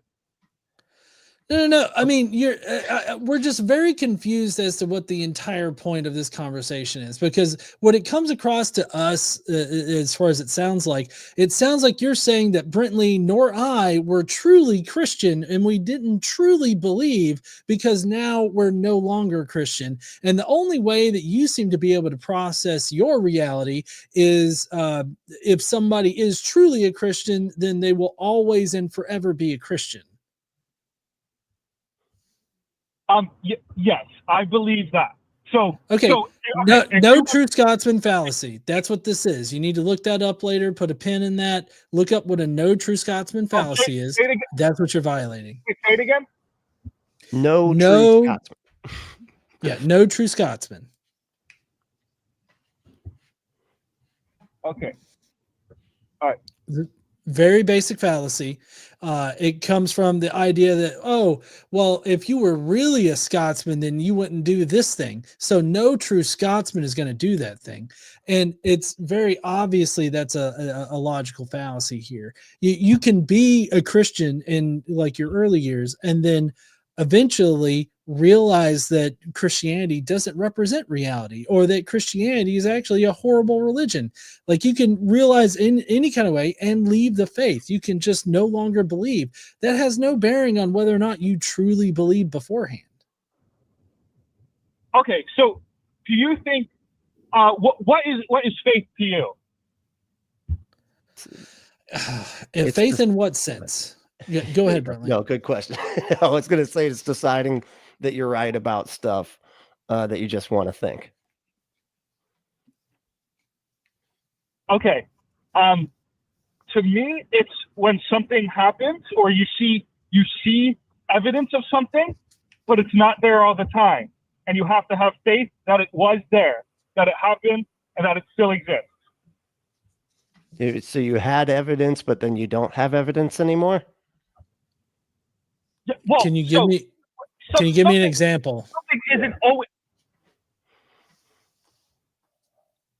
So you can, I guess, identify this in any way, right? But when I so for a time, right? Me personally, I had let's say one characteristic was I had motivational issues, right? And obviously there's a lot of things like you could figure out how to remotivate yourself, right? Top 10 ways to remotivate whatever, and any of these things, they just don't work because you go to for us, logical conclusion that nothing matters, right? So when you're like, dude, what? I don't know. God help me. Like Jesus help me. I have no clue what I'm doing, what's going on. Like, it's the full submission. And then somehow, it makes no sense to me still. Somehow you get motivation. And I guess you can rationalize it in a way, make sense of it, and say you have an infinite reference for it. Elijah, so what I'm hearing right now, first of all, you're confusing atheism with nihilism. Atheism and nihilism don't have anything to do with each other. So just let's put a pin in that. Hold on. Can atheism? What is the purpose of atheism? Of your atheism? What's the purpose? I don't even know. Like that doesn't make sense. It's not tied. It's categorically different. It doesn't have anything to do with purpose. No. That's okay. you have a world, like, think beyond the definition. You have a world belief, right? You have an atheistic world belief, correct? Atheism is part of my belief, but that doesn't have anything to do with what I find meaningful. I'm an absurdist, so that's what which is just about Absurd. the Why are you conflict. absurd? What's up? What you said you're an absurdist? Yeah, an absurdist. It's like of the absurd. The absurd is the concept that humans are always seeking meaning in an obviously meaningless universe. And so there's like a conflict there. And it's just kind of acknowledging that. And then you can decide what your meaning is. Huh? I'm sorry, what was that? It's just recognizing that is how the world works, that people have a desire for meaning in an obviously meaningless universe. And so you can decide your own meaning because you understand that conflict. Okay, so you're like fully convinced of the meaning that you decide. It's meaning to me. Meaning has to be in the context of somebody. And if you're asking me about my meaning, yeah, I decide what my meaning is because that's what's required for the definition of the word meaning. It has to be meaningful to somebody. You can't just have meaning without anybody being there. You know what I mean? Right. Yeah, no, that makes sense. Why are you fully convinced of the meaning that you put on your own life? Because that's all that makes sense to me. Because it doesn't make sense to have meaning prescribed to somebody else that can't demonstrate how they know that I should be doing what they want me to be doing. That's just somebody else telling me what to do and then saying it's justified by some God that they say I should be believing in. Okay, but that's not like the question I asked. It was why are you convinced by the meaning that you put on your own life? Why am I convinced of a meaning? Like you would be convinced of the meaning you're putting on your life. You're just deciding that your meaning is Christianity. So you're still deciding that. See what I'm saying? I decide my meaning, just like you decide yours. Yeah, both Brently and I have a subjective idea of meaning in our lives, but I mean, it's just as subjective as yours. You're applying that to, you're choosing Christianity to be the meaning of your life, which I feel like is a little sad. But Brently and I, we have a different meaning to our life. We find meaning in multiple different places. Well, I don't mean to speak for Brently, but I know I have meaning in my life in multiple different places. So like, I don't know. I feel like only having one singular minded meaning in your life, I feel like that's really restricting the full experience of life in general. Okay. It's an interesting opinion. But I still haven't gotten a good answer about why you're convinced, by the meaning, by your subjective meaning. Why are you convinced by it? I don't know what that means. That's a nonsensical question. I'm convinced by the meaning of my life because I have determined that is my meaning in life. It's sort of like an identity thing. I have meaning that I have given myself. It's your okay, but you're still choosing that identity. And what I'm hearing is that you keep saying this is my meaning because it's my meaning. And how is that not nonsensical? That's nonsensical. I'm not hearing any sense there. Well, no, because we're both just telling you that this is the meaning of our life, and that's just what we've made our meaning in life. Just like you have made sucking Jesus' dick your meaning in life. All right, so you think your meaning in life is the one that you've given to yourself? That's the best one you could have. You're doing the same thing, man. You're making your meaning, but you just happen to be letting somebody else control you and tell you what your meaning should be. You're doing the same thing. You've decided what your meaning is, and you've just decided it's Christianity. We just don't have Christianity as the basis. But are you asking why don't we have Christianity as the basis?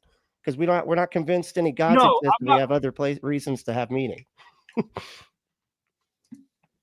I'm not asking why you don't have Christianity. I'm So again, like, I'm interested in your worldview. I'm asking why you're as convinced as you are that your subjective meaning, right? Let's say you have different meanings. I don't know if you guys agree. Maybe you guys do, maybe you guys don't. But your individual meanings that you've given to yourselves, your own identities, right?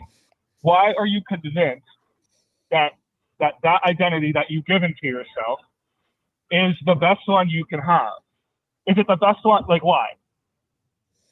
Well, first of all, you're placing on us this whole idea that it's the best one. I mean, it's the one that works for me right now. It's the one that both Brently and I seem to adhere to. It's the one that works best for us right now. It doesn't mean that something else couldn't come up and some other thing, be a better meaning for our life or something like that. I really don't understand what your fixation is with this. Are you trying to say that because you have an ancient magical book that determines your meaning that you're somehow got the correct meaning? Like, is that what you're trying to say here? Well, okay. If you think, I do think that like Christianity is the correct, it is the meaning of the universe. Yes. But I'm not like attacking that on you like right now. That's okay, cool. So let's run with that for a second. In the Bible, if as long as you believe that Jesus is God, right? Yes, but hold on. Okay. No. Hold on. And you believe hold on. And you believe that God is the same in the past as he is in the present and as he will be in the future, correct? Say that one more time. You believe that God is constant, like he is the same in the past as he is in the present and as he will be in the future. Like God does not change. Yes, I believe the Old Testament God is Jesus. Is the Father of Jesus. Okay, good. I'm so glad. So why is it that you would prefer a book that has God/Jesus telling the Israelite people to kill small babies and take pubescent girls as sexual slaves? It doesn't say the sexual slave thing. I know. Are you referring to the 30 days thing? Nope. I'm referring to Numbers 31. We just had the last caller read it. And he was like, "Oh shit." This is what I'm going to say. Is that what God says to have done is what should be done, right? And like, so you'll own another person as a slave? You have no problem owning a black person as a slave? No, I would have a problem with owning a black person as a slave. I would have a problem with that. God doesn't have a problem with that. So, like, I don't know. Are you being contradictory to Christianity now? Okay, so like this is where like you take an instance of something, and it's like first you don't know the entire context behind all of it. You weren't even there. Right, and you also you weren't there. Is this worth it, man? Like, is it worth having to do this in your mind to believe the stuff that you just became a Christian? Now look what you have to do. Look what you have to do to be a Christian.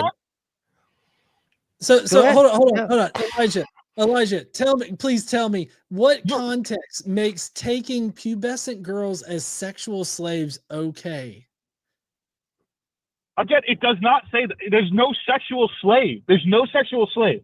Like okay, well, why then? Okay, if sex was not a component of Numbers 31:18, right? If it's not a component, why is it heavily emphasized that they take the virgin girls that have not known the touch of a man, and then later divvy up these virgin girls amongst the Israelite men to then quote unquote marry, but it was really to force them into a marriage, which is rape. Okay, so like again, remember, I haven't read all of this, and I can't give you like, oh, in the Bible it says this in contradiction to what you're saying. This is what I'm going to say. Have you ever had something that you don't understand, right? And you're like, I can't believe this is happening, or I can't believe you did this. And then no. I'm sorry, Elijah, to interrupt you. Elijah, I'm really sorry to interrupt you right now, but no, There is in no context whatsoever am I ever going to be confused about forcing children into sexual slavery or taking another person as a slave, as property. Those are two things that, for the purposes of our conversation right now, those are two things I don't have to think twice about. I don't have to think, oh, is there a context in which this would be okay? No, because it's never okay. And you would think that a God that's omnibenevolent and all-knowing and all these triomni things, you would think that he would know that as well.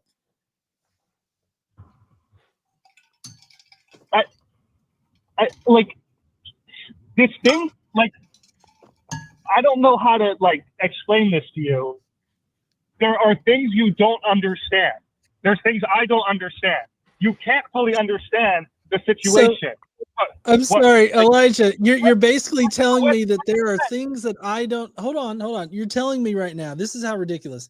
You're telling me right now that there are just things that I don't understand that make the sexual enslavement of children okay.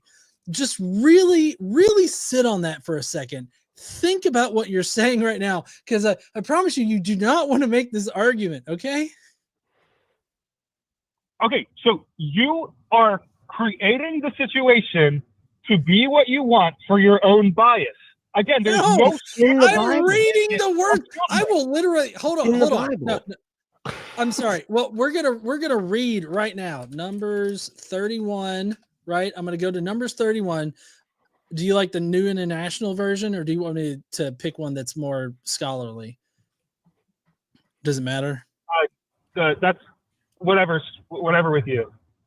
Okay, so NIV version of it, Numbers 31, 17 to 18.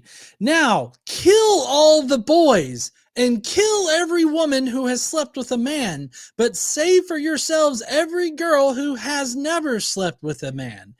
And then later on in 25, it continues with dividing up the spoils, which these little girls are. It says, the Lord, maybe I should repeat this.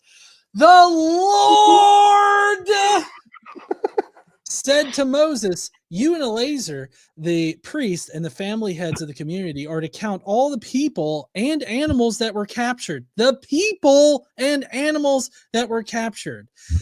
Divide the spoils equally between the soldiers who took part in the battle and the rest of the community. From the soldiers who fought in the battle, set apart as tribute for the Lord 1 out of every 500, whether people, cattle, donkeys, or sheep. So 1 out of every 500 was sacrificed as a burnt offering to God. One little girl out of every 500 little girls was burnt so that God could smell her burning ashes.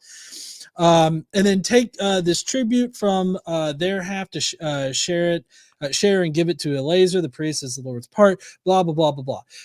And it talks about how there were 3,200 women who had never slept with a man.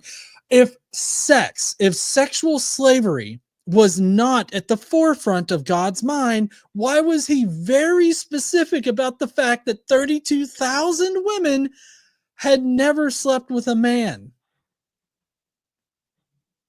I can't answer like why, but you're the one putting in the sexual slavery. You are putting that in. You would disagree. Like if we as America right now invaded Canada and we killed everybody in Canada that was either a man, a woman that had known a man, like had slept with a man, and we also killed all the boy children and everything like that, but we saved all the virgin girls and we brought them back here to the United States, kidnapping them essentially, and then planting those little girls with families here so that the men could procreate with them because they were virgins, very specifically about sex here. That you're saying that that's not rape, that's not sexual slavery.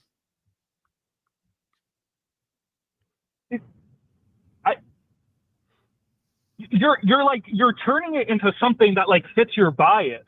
Like, no, I'm not. Dude, it's okay. You don't have to believe this stuff. This is the whole thing, man. You don't have to believe that a perfect God said to do that because it's just a book written by people, man. That's the point here. That's what we're trying to get you to understand. But the fact that you're having to do this to like, because you haven't read the Bible and you're saying you have to believe it, a thing that you don't have to say you have to. This is why you don't believe stuff that you haven't read. You know, so it's like you read stuff before you sign it. again, I get what you're saying, but you still can't deny the fact that you're twisting it into your own bias. Like you're making it what you want it to be, so you can hate it. And No, I'm not twisting it so that I can hate it.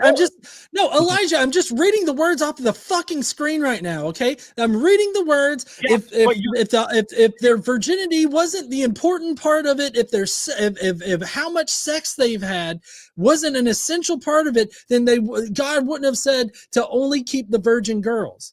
Okay, that's just simple fact. Okay, this is not me like reading between the lines or twisting it so that I can hate it or something like that. It's literally just reading the words off of the fucking page right now, Elijah. Like you've read what you've read, that's great, but you're adding like your own tone to it, and you're making it what you still like. You're saying what you're saying, but what I'm saying is still undeniable. Like it's still is like. It? It into your own body. We can easily deny it. Where is the sexual slavery?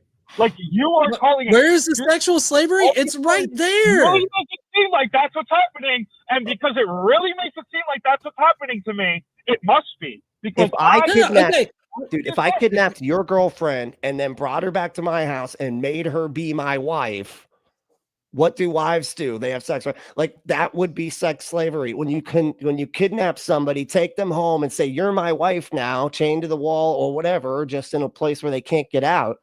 That's sex slavery, man. Yeah, forced marriage has always been sexual slavery. And so like we can even go farther back in the Bible to Jacob, the guy who naked wrestled God in the desert and turned into Israel. Like he worked for 7 years to buy a woman, was given the wrong woman, but didn't realize until after he had sex with her, which is the way that they got married back then.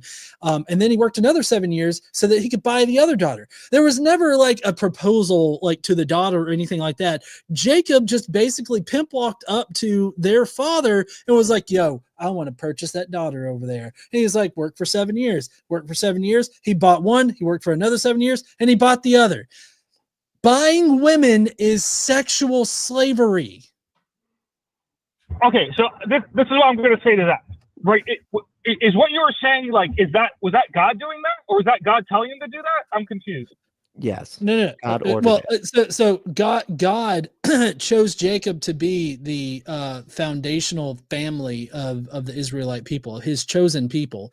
And also God is the one that, protected Jacob. He's the one that led Jacob out into the desert. He's the one that did all. So, I mean, there was definitely favoritism being shown upon Jacob, and God never said, oh, that's really bad to buy women and use them as like incubators, because it wasn't just his wives that he procreated with. He also forced the slave girls that came along with the wives to be little baby incubators for him too. So, I mean, it's forced marriage and forced sex all around. So I look, we went away from the original like conversation into like this argument, and this is like my final like say on it. The Israelite thing again, like it's undeniable. You're turning it into what you want to believe it to be. Like no, I'm not. I'm not going to let you finish when you blatantly lie about what I'm saying. Like I'm sitting here. I'm not twisting it. Let me say what I'm saying. I don't know what you're saying because I'm talking right now. Okay, but again, you read what it said. You made it to be what you want. You keep lying about what I'm doing and what I'm saying. God damn it, Elijah. I have no idea what you're saying right now. Okay, I'm driving and I have to focus. Okay, so I'm gonna keep don't call while you're driving. Dude, how do you know you're not the one? How do you know you're not? Dude, can I ask you? How do you know that you're not the one turning it around so it makes sense to you? Anyway, so look, you can keep thinking your thing. Can I say my thing and then you can talk? Here I go. All right, you guys ready? Okay, the Israelite thing. My final thing on that is that you read it word for word. I heard you. Okay, I did not hear the rape. I did not hear sexual slavery. All right, and okay, you didn't have to hear it for it to have happened, but it is your bias to believe what you want to believe from those words. Okay? I believe God is good. Okay? That's the difference. Now, when it comes to you picking representatives of God and what they've done, okay? They were not perfect. They're not Jesus. They did a lot of horrible things. They all sinned horribly. Okay? So you can't because this person in the Bible, he was a representative of God, he did a bad thing. That's not God. Okay? Now, Dude, women all through the Bible that you totally ignored. I'm sorry, he's just preaching. Yeah, your belief is right, but I'll let you. I gotta mute you, dude. Okay, look, women all through the Bible are seen as property. They're literally put in the property section when they're talking about it when they get raped by other people. Like it's in the same framework as like damaging cattle, right? So no, and that's just all through the Bible. It's not like it's just that one thing. It's a continuous concept throughout, right, John? Yeah, I mean, I don't like how he's trying to say that I'm using my bias in order to read into this when I'm just reading the words off the page. He said blatantly, Elijah, you said that you start off from a foundation of God is good, and then you're rationalizing everything with that understanding. So you're the one that's using bias. You're the one that's twisting the concepts around so that God can remain good. And all I'm doing is I'm not starting from the position that, oh, God is good all the time and all the time God is good. Like, I'm not starting from that position. I'm starting from an outside objective position, just looking at the society that they were in and everything like that, and making a determination as to what is being talked about in these Old Testament scriptures. So it's amazing to me the mental gymnastics that you're having to do in order to keep your God good. I mean, he's not good. And how we got on this topic, by the way, is that you said that your worldview is the most accurate worldview and is the best worldview because Christianity represents reality. And so I was just trying to get a sense of, like, if you really think that when Jesus being God and Jesus being the God of the Old Testament commands these horrible things, do you think that these horrible things are good? It kind of sounds like you're really bending over backwards, going face down, ass up for the Lord in this particular situation to make it seem like, oh, it's a good thing to rape children. Oh, it's a good thing to force women into marriages, which is sexual slavery. Like, all of these things are good things. Leviticus 25:44-46. It's a good thing to take foreigners as property, as slaves, as chattel slaves. So, like, that's all I was trying to do, was get a sense as to how much you actually adhere to this bullshit idea that Christianity represents reality and it's the best meaning that you can have in life.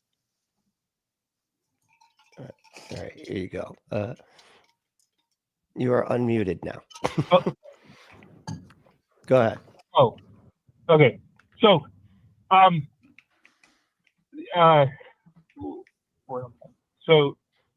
I see. I know how you got there, right? That doesn't mean like you totally shifted away from the previous conversation. I know how you got there. You said that you're seeing this. I agree. I see this from a bias. Absolutely. You see it. You see your view from a bias. I see mine from a bias. That is what I said, right? I'm seeing it from. I'm saying that I'm unbiased. I'm saying that you're the biased one.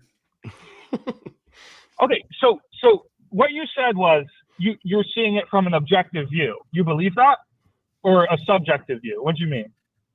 No, I'm being objective about it. I'm being objective in that I'm not allowing like some religious tenets to cloud my view of the Bible.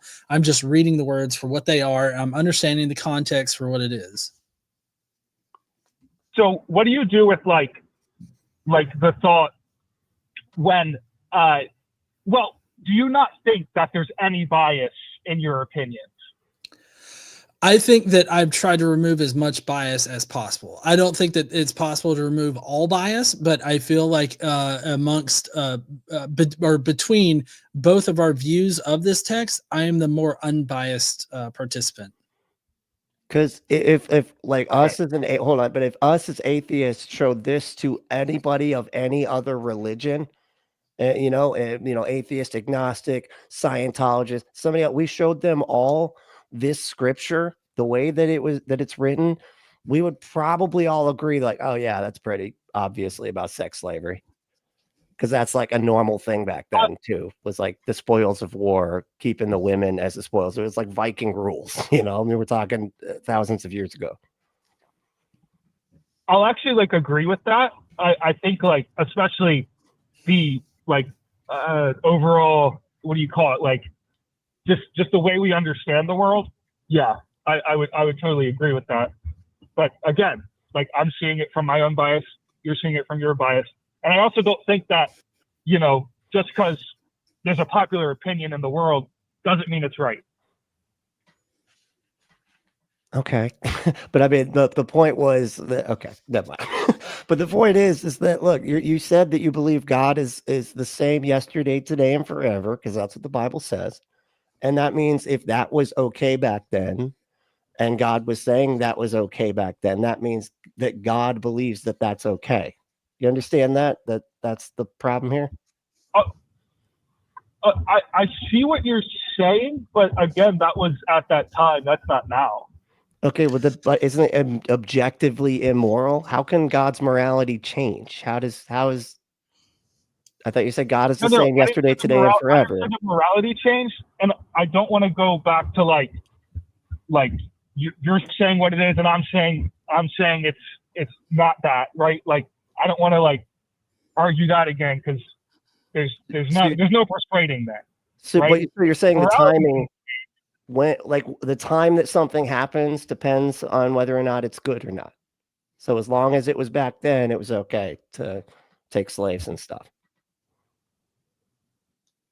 I'm saying like what you're making it is what you're making it. Like that has nothing to do with what it actually was. Like you can be fully convinced of like whatever the imagination. What was it actually in your mind? In your mind, what was it actually? I'm telling you, I'm not. I can't give an answer on that. But I know it's not. It wasn't the evil you're saying it is. Okay, okay. Then tell me how you know that it's not the evil that I'm describing it as. Because I have faith in God. Like God is good. Like that's why. That's how I know. Like it doesn't. No, really that's not a reason. Like that's not that has no bearing on it right now. Like I mean. This is why I say it's just deciding that you're right about something you want to think. Because it's just like, because I already decided that I'm right about this. I don't know what do you mean? Like, so you would say, so there's a good reason to kidnap young girls and force them into marriage. You're saying that there's a good reason for that.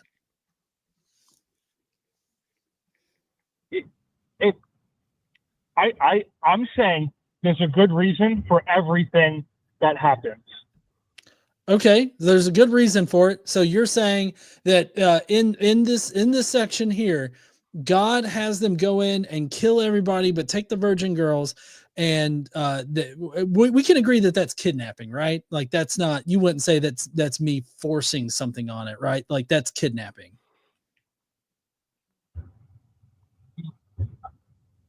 Yeah.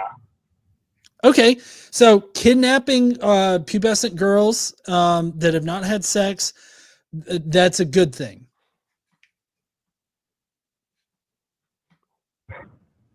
Like, wait,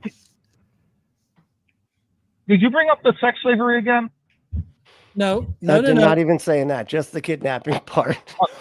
Because that's pretty bad too, man. I'm just trying to find something that we can agree on here. That the Israelites kidnapped these girls at the behest of God. What? Okay, I'm saying what God commanded is good. So it's What good makes to kidnap. So you're saying that it's good that the Israelites killed all of these families and took the pubescent girls from them and kidnapped them. I'm saying good came from it. Yes. good came from? What does good mean to you? Is it just anything that God says is good, and that just makes it good because he said it's good, so therefore it's good, so even bad things can be good? Well, it's like God has an ultimate plan, right? There's an ultimate purpose, and that is good. What goes to that plan is good. Okay, Elijah, if something good, like, tell me, would it be better for those small virgin girls to have stayed with their family, with their civilization, with their people group, or are you telling me that it's better that people group was utterly wiped out and the girls were kidnapped? You're saying that that situation is better than just leaving them the fuck alone. I'm gonna say, hold on.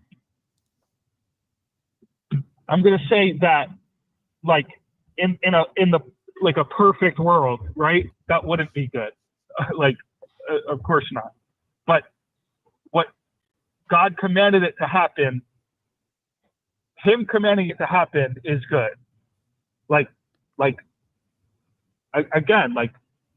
So it's better to genocide an entire people group than just to leave them the fuck alone. That's what you're saying. I'm saying, like I said, like in a perfect world. Leave this perfect world bullshit alone, Elijah. We're just built different. Like, I don't see any good reason to destroy an entire people group and kidnap their young girls and force them into marriage. Like, I don't see any good coming from that. And I think that any good that would come from that, we could figure out a way to achieve it without, utterly destroying their entire community. So, like, I guess we're just built different. Like, I have empathy for other people. You don't. Like, it just seems to be that's the basic difference here. So actually, you just proved a great example, because you literally just put an assumption, or like you put words in my mouth or whatever. Like, you just defined me, right? Like I thought, like, you don't put meaning onto other people, but you just did. Like, you identified me in your own way. No. I identified your behavior is what I did. What you have established here in this conversation is that you don't have empathy for other people. You only care about how good you suck God's dick. And that's the only thing that you care about. So no, that's me just being descriptive of our conversation. You're saying that, but it's not true. You're saying that, but it's not true. Like, what do you think of that? Okay, let me ask you this. Okay, this will prove my point. Do you care about how actions, affect other people? If it goes against, like, your God's will, like, is your God's will more important than how your actions affect other people?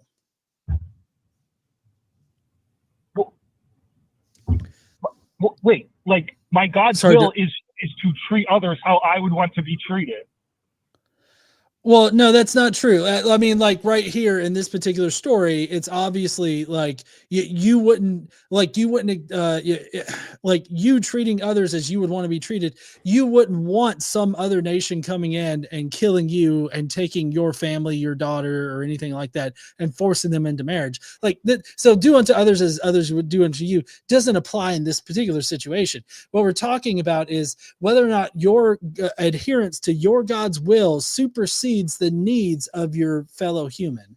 Is that does God's will supersede, like, humanity, like the needs of your fellow humans and your civilization? Like, is God's will more important?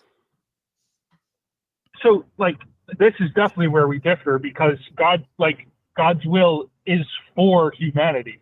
Like he wants people to believe in Him. Like, it is for good. So like, the premise you're setting doesn't work. It doesn't work. At every juncture in the Old Testament, God chooses to kill people that don't believe in Him, rather than, continuously working to convert them to him, and he could do it in several different ways. So he obviously doesn't care about like having everybody believe in him. I mean, he just cares about whoever just believes in him, right? He doesn't. This is the most inhumane aspect of Christianity right now, because like God would rather kill an entire group of people than, you know, basically spend time trying to convince them.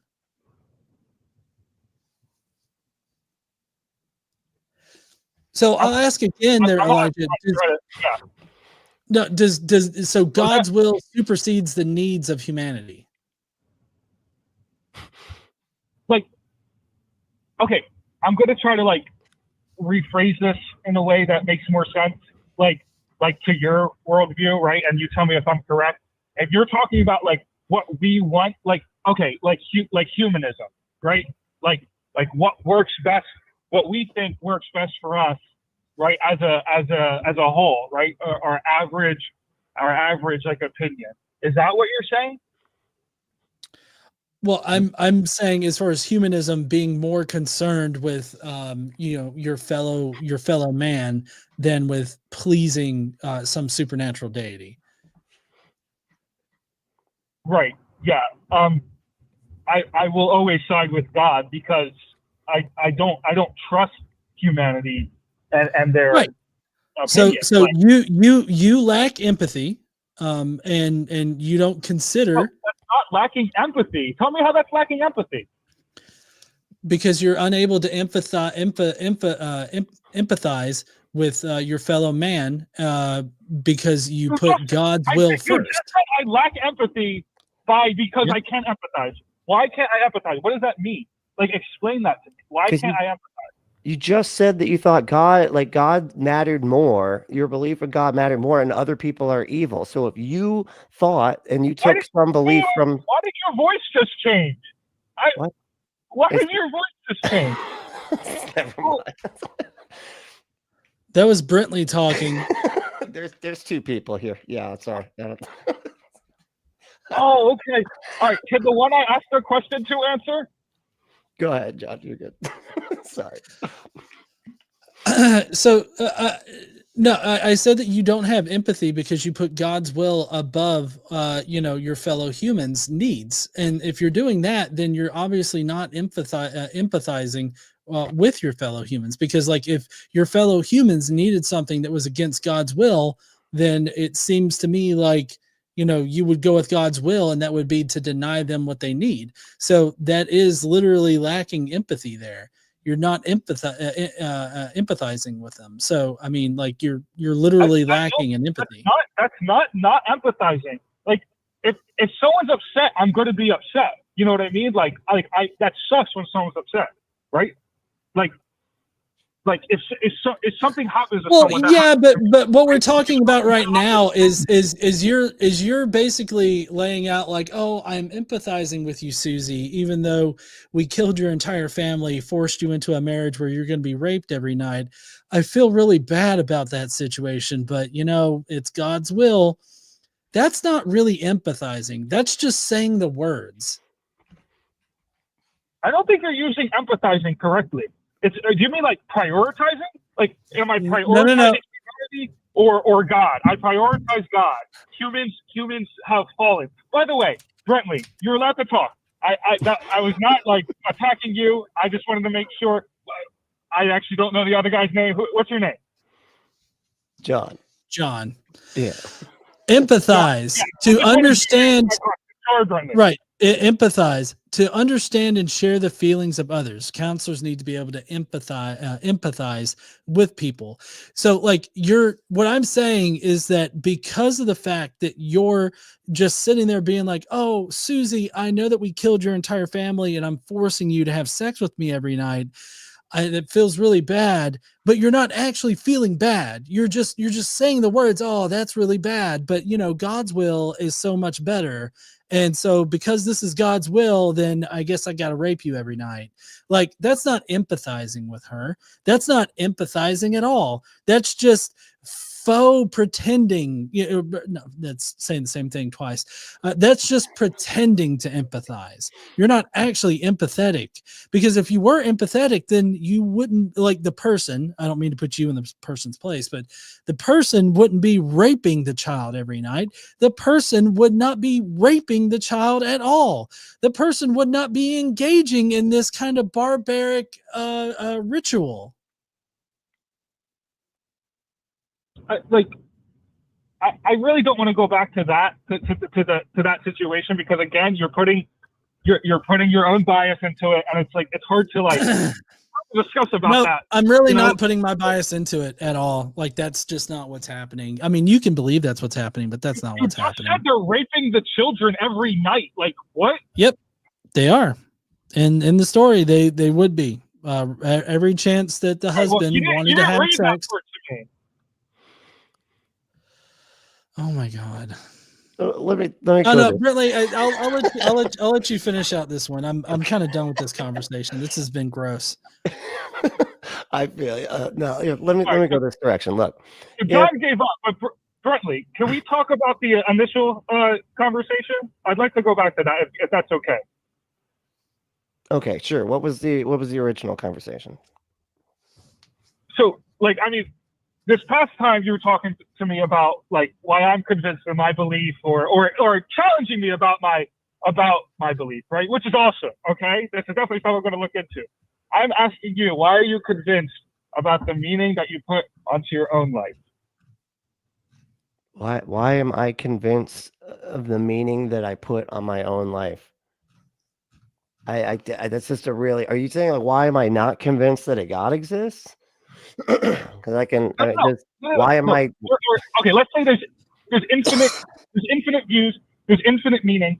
Why are you convinced about the one you chose for yourself? Right? I heard John say it might not be the best one, but why have you chosen that one? Because it's the only one that makes sense to me. I don't even I don't even know, because in the same way, again, that you choose your meaning for yourself, you just chose Christianity. I have a meaning that I have adopted, and really, it's just it's a bunch of things that are meaningful to me, and ethics that I think are important, and things like that. But it's not something that's prescribed to me. It's things that I have figured out through my interaction with reality, figuring out what's the best way to behave, what's what I think is important, what I find valuable, stuff like that. Does that answer your question? I'm trying to figure out what exactly you're trying to get out of it here. No, this is it's a conversation. I'm interested in your view. Okay. Did that answer it? So, it started it. I mean, I'm still wondering. Do you? So, you said there are certain morals and ethics that are important to you. Do you believe in an objectivity to that, or is that a subjective thing that changes over time? I don't think it changes. I don't know if I would say it changes over time, but it is subjective. I think and again, just like it's your subjective interpretation of what you think your God wants people to behave like, that's still subjective. But yeah, I believe that morality is subjective, because it has to be. If we're talking about behaviors and whether or not they are good or bad, you can't have good or bad talking about anything if it's objective. Okay. All right. So you're saying they're subjective, but they don't change over time, or some don't change over time? I mean, I don't think it should. Based on my understanding, if it's harm, I put mine as a basis of do no harm, right? And so I don't think that would change. I don't feel like we could change the definition of what is harmful over time. But I guess you could say we could get more sensitive to the needs of the people that have the least amount of say, which usually is the direction that it goes when we get more moral over time. It's usually the people without power convincing the people that do have power that their needs matter too. Right? Okay. Is harm and what was that? And I guess that would change, but it's the morality itself doesn't change. It's just people's adherence to it changes over time. Okay. Would you say like harm and suffering are like different? Harm and so well, it would depend what you mean by suffering. Like, is it suffering when you work out? Because you could say that leads to something good. So it depends what you mean by suffering. Actually, yeah, that's a good point. Like you're kind of like there's a harm there, like you're breaking your muscle, but like you're getting stronger. Like, what do you think of that? No, I wouldn't call that harm. Harm is usually something where you would not like it's done to somebody without their consent, and it's something that somebody has done to them, or it's some kind of system that oppresses them, or and goes against what they would want for themselves. It's not like, oh, I have to do this difficult thing to be better or whatever. It's not like it's not like that. Okay, gotcha. Because when I talk about morality, Cleared that up for me. I'm talking about behavior in a group, right? Like I'm talking about what behaviors are best for the people to do in a particular group, right?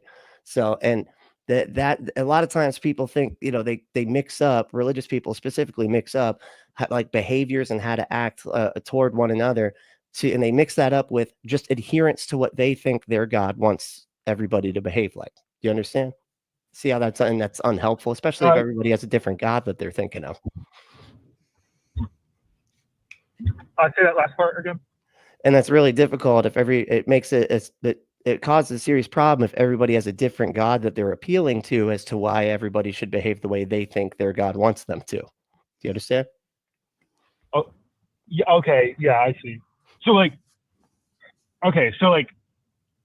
guessing like, are you like a believer of humanism, of the humanism like manifesto? I mean, as far as I understand, but I mean, like I said, I haven't really like looked into it specifically. I just think we should do no harm to people. Okay. Treat people the way they would like to be treated. Okay. Yeah. So like thing. Do you think like over time more like global conformity is like a better thing? If it leads to the better well-being for more people and people that have, the least among these being treated fairly. Sure. Okay. Any conformity, no. Because like one thing like I think about sometimes is like in regards to that is say like art, because that's like almost the opposite of like conformity. It's like a creative expression of many of all individuals. And when I do think about like global conformity, I think about what that does to things like art. Have you ever read the book We? No, I haven't. It's a good book. I'm not going to say much about it, but it's basically in the future where everything's kind of, based off of a mathematical formula, and it's pure like conformity. Like, oh, we have sex at 5 p.m. Every day, and like that kind of thing. But everything's like there's no harm. There's no harm at all. Until of course something breaks. But you see, like they don't get to think. I think I see what you're saying. Is there a way to do no harm wrong? Is that what you're saying? Wait, say that one more time. Are you saying that like is there a way to do like no harm wrong? I guess I'm saying like if there is it a good thing?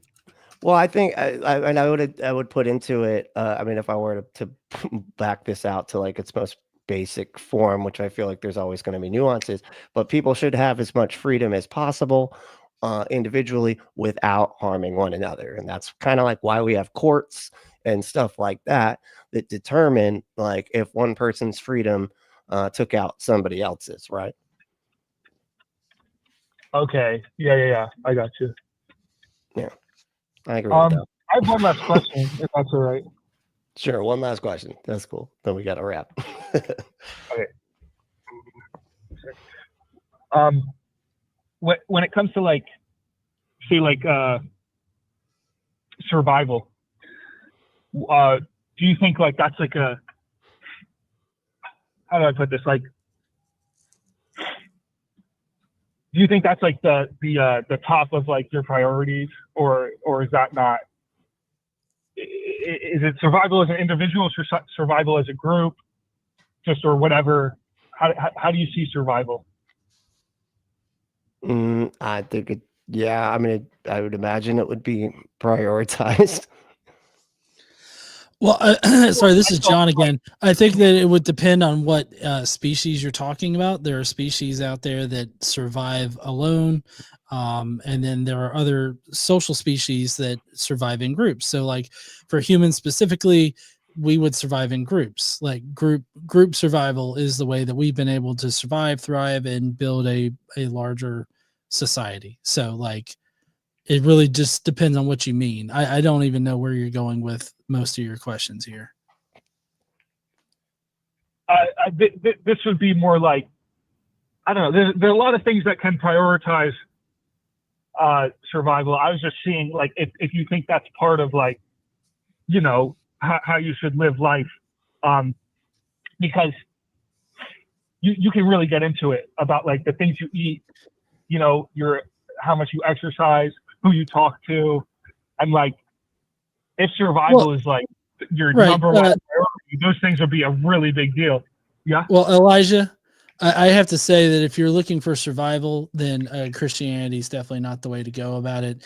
All you got to do is look to states like Idaho, or there's actually been a very recent case over there in Australia where Christians employing faith healing methods have caused children to die, have caused women to die, has caused people to die in general. So, I mean... so I mean, the Christian agreeing that there's things that Christians do that can be harmful for sure. Well, right, but you acknowledge that the Bible, especially the New Testament, has faith healing aspects to it, right? Has what healings? Faith healing. I'm sorry, I'm not hearing that right. Say again. Faith healing. Oh, faith healing. Yeah. Yeah. Oh, okay. Actually, that's something I've thought about. That is something I think about, because like, one thing is like, you could say like, oh, it's such a miracle that you know, they survived cancer, but you never hear that for a limb, right? Actually, I'm thinking more about diabetes and how parents have denied medical care to children with diabetes, and they've ended up killing them in lieu of providing them with necessary medical care and medicine.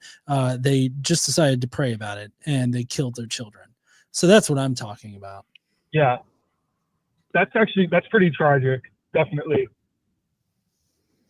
Yeah, but I mean, they were praying to God, and they were putting God first, and they were asking God for, you know, a sign or something like that. So that's got to be the better option, right?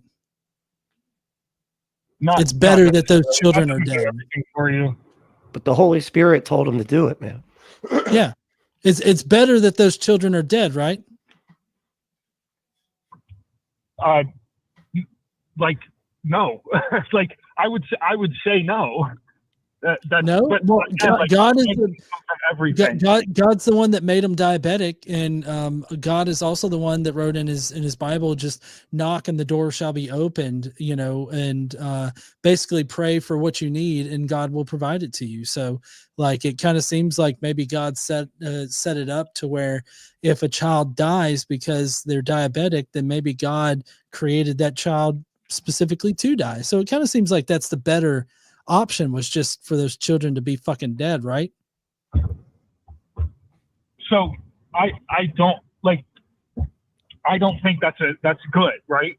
It's like, as in like, I wish that didn't happen. Okay, like this is where you could say like the empathize part or sympathize or whatever. Like this, that's like I hate that. You know what I mean? But yeah, but it was necessary to happen, right? I believe that God made that happen. Yeah, I believe God chose that person for that to happen too.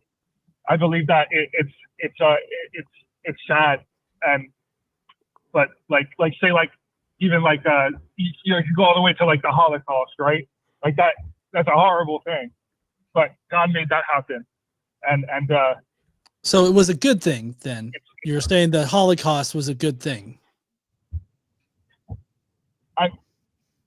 I'm saying it's something that was full of sin and evil, but it's part of God's plan, and everything being part of God's plan, good and bad, is good for that case. So you just said bad is good. Yes, good is good and bad is good. Everything's good, including the Holocaust. All right. Wow. This is what religion does. This is pretty fucked up. This is pretty fucked up, Elijah. So you see how like you can be upset about something, but know that it has a reason. No, I don't know how any of our conversation just now would give you that kind of indication. Well, that's where I'm like thank God that I have faith. I have faith in him. Oh, thank God those children that had diabetes are dead. Thank God, because fucking Elijah has faith. Thank God that 6 million Jews are dead right now because, Elijah has faith.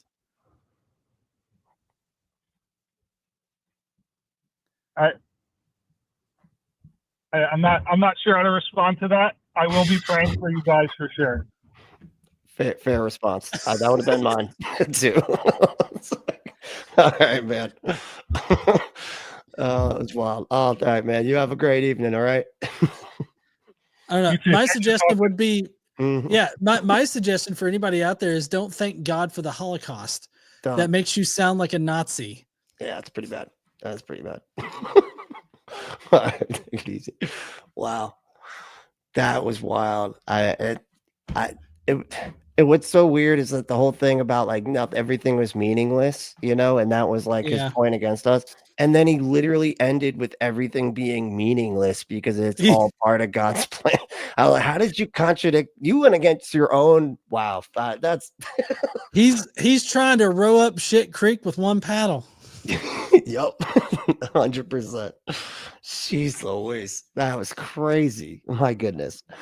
All right, let's see. We got gonna read the names here.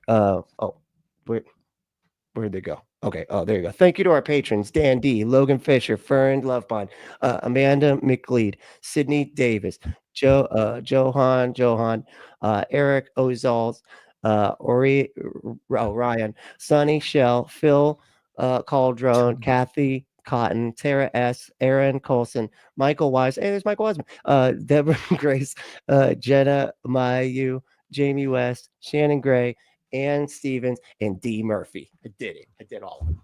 That was awesome. Wow. I didn't think I thought I was gonna like run out like it was a side scroller game and I would just get killed by the wall. Okay. Wait. Channel Are members. these more? Oh, channel members. Sorry. Oh, I gotta do it again. Michael Bell, Jester Robin, Robin Webster, Durante, Hooligan, Manuel Puente, Karen Butcher, Ember, Al Trucker, hey, Kelly Laughlin, John O'Neill, IQ, D Murphy, Left-Handed Jedi, Gene Splice, Pete himself, and growing. Oh, don't forget to check out our other shows on Skeptic Haven. Mondays, the Black Free Thinkers. Thursday, the Sunny Spot. Saturday, the Global Atheists. 30 and 60. Women Atheists Unload. And Let's Talk on Sunday. That is all the shows we got, and they're good. They're a lot of fun. We have fun around here. That's what it is. But yeah, thank you so much, John, for hanging out, dude. This was really fun. No, yeah, thank you for having me on. Sorry, I inserted so much bias in that last call. Pretty biased. Yeah, all that like inferring the sex slavery part when you kidnap women and take them home and make sure that they're not virgin, or make sure. Yeah, that they are virgin. I mean, it's really hard to make that connection of forced marriage and forced sex and rape. Sexual slavery like that. I guess I can see now the error of my ways and how that's a leap in logic.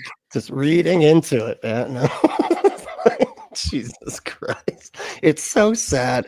That's why I was trying to press him. Be like, look what you're having to do, man. Look what you're tying your brain into pretzels for what? You're like, because I decided a thing less than a year ago. So I gotta stick with it. Jesus. It's like crazy. But all right, Joe. Well, thanks, John, again. And thank you all so much for watching. This was a lot of fun. Really All right. appreciate it. I am Brently, do the Punk Apostate. That's John. He's the Godless engineer.